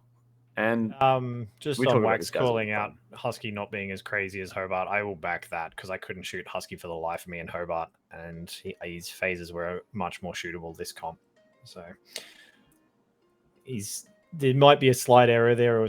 There's an opening, but it's still not super easy to capitalize off of. Yeah, especially when you got Wham sitting on your bloody destroying you as well, for sure. Yeah, Lil Bo on the other door, or Lil Bo. He's no slouch either. Guess we'll talk about some of the other players, but they're all cool guys. I think also Lil Bo was a beast. Yeah, quick shout out. I think this was Dodge's first, it might have been his first tournament, or at least the first pre-nets captaining. He was like the in-game leader for Catalyst. He wasn't actually originally going to come to pre-nets. He was going to be Wax in-game leadering, but then I think the story was Dodge forgot about like a trip he booked with his girlfriend for pre-nets 3, and so he wasn't going to be able to go pre-nets 3. So he made it happen for pre-nets 2. So pre-nets 3 will finally get to see the Wax in-game leader, but no, I'm so excited. I can't Me wait. too. Dodge obviously has done a very, very good job. You don't win a tournament by being a shoddy in-game leader, and his like stats in the grand final were really good as well. So, yeah, well done, Dodge. I've got nothing else to say. Stand-up players, everyone's. I already called it. I'll say Wax. Yeah, I'm going to say Wax. I will say Wax. It's kind of He had too good of a tournament to kind of, I don't know. It was very. He went dummy. He did. Well done. Moving on. We're going to wrap up the show. Just look at some final placings. Who cares? That's done. These average worms. Holmes is tired. I'm so tired. Average worms for 1 to 9. Have a quick look. Man, Aftershock had a really good one. That's because we were playing outside of the top 10 for Cascade 1 and 2. So I think our stats are very bloated. So we suck. Moving on. 10 to 18. Yep. That's a lot of lines. Good job, Sharks. Well done, Sharks. Good stuff. Ouch. Still Actually, makes our let's- placing looks better. So Let's linger on this a little bit longer, actually. All right. Top 5s for teams. Oh yeah, I worked out so these averages, the other for like the individual stats, individual averages for the team. I'm not going to delve into it. It's been a long bloody stream, guys. But you can feast your eyes. Sharks made a list, so that's good. Where's Sharks? Where are you? Denials. Denials 4. Well done. Oh yeah, Good stuff, man. that's a real That's list. sick. Not even me. That's a real list. I don't know. Feast your eyes. Eyes have been feasted. That's good. Top 5 individuals. It's a lot of the same names. Who'd have Surprise, thought? surprise. Oh, The only- I'm second on denied. Yes. Yeah, the only thing I really want to talk about is the denials against. I like highlighting this one. This one's fun. Lilbo took the crown with 1.8. Still, no one at that 2 plus. Because I feel like pre-nuts 1 it happened.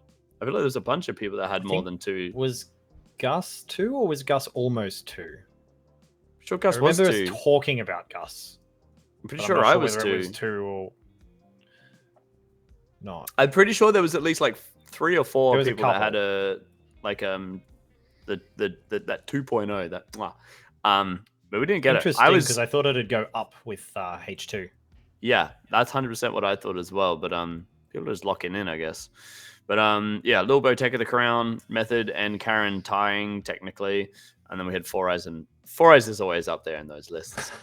Good man. How many bases? That's- How many shots does it destroy a base again? How many? I can't remember. You didn't get that far through it. Damn. Pretty sure it's 2. Yeah, that sounds right. I got Um, heaps. Any other really cool stats?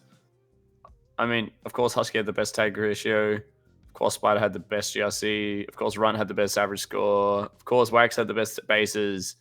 Plank clutching up. Big denials 4. That's kind of cool. Yeah. That's really cool to see. In fact, yeah, all the people that got heaps of denials are like none of the these guys. These guys all suck. These guys are the real heroes clutching up for their team, getting those denials. And these guys are the real heroes because it's funny watching people get denied. All right, how's that? How's that for a stream, everyone? Hold up. You did it. Let's see if I can pull off my really cool transition while I'm barely conscious. All right, you ready? Bam. Stop sharing. I butchered it. No. No, I went to the wrong one. Whatever. Cool. I'm getting loopy, guys, so I'm gonna wrap this up before I say something crazy. Where am I? Just get off shooting me. Thank you very much, everyone, for joining us. What about the Cool Beans related announcement? Did I get knocked out again, Holmes? No, I didn't. In case you didn't know, everyone, I had an MMA fight in December and I got knocked unconscious. So Oof. if don't seem the same, that's probably why. A little shaken up. Yeah. The Cool Beans related announcement has to wait. He has to buy the merch first. If Cool Beans buys a piece of merch, he will be involved in the announcement. Do a quick I pinky merch plug. promise. Merch plug. Get Cool, your look at LSA this cool hoodie. Ooh. affordable, So lovely cool. material. Came real quick. Delivery. What else can you ask for? Good man. Good Perfect for man. these 40-degree perf days. Good man. I appreciate that. And hey, we have t-shirts as well if the hoodie's too hot for you. But anyway, cool beans. Get that merch and you'll be on the thing that I was talking about that I'm not going to announce yet. And I don't know. Thank you very much, Brock, for joining me again. I always appreciate Thanks for having me. your honesty. You don't hold back. You're not afraid to say what you think. And same with you, Method. I'm very happy with your performance. Thanks for having me. I appreciate. There's a little bit of sucking up, but that's all right. Nah, but there was plenty of hot takes and spice to like balance it out as well. So no, I think that makes these streams like much more interesting. So thank you. I appreciate it. I have nothing else to say. I'm so fried. Before we end, don't look at the time. Don't look at the run time. If you have already, I hate you. How long do you reckon we've been streaming for? Asking us. 4 hours and 7 minutes. 3 hours 20. 3 hours 20 minutes exactly is what we're on right now. Oh yeah. He checked the time. Oh. He cheated. Did you cheat? No, I just know what the actual time is. Mm-hmm. I didn't look at the said he screen saw time. your look. He said he saw your look. Yeah, well. All right. I've just got my clock here is the problem. I know we started.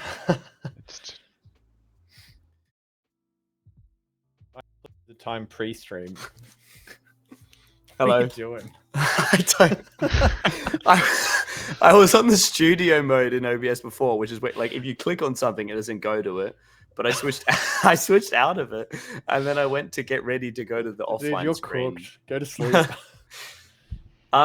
Okay, this has been Laser Sports Academy Holmes with the boys, Firebird and Method, signing off. Go to bed, everyone. Thanks, guys. It's bedtime. Adios. Bedtime. Sleep well. Don't let the bed bugs bite. Peace.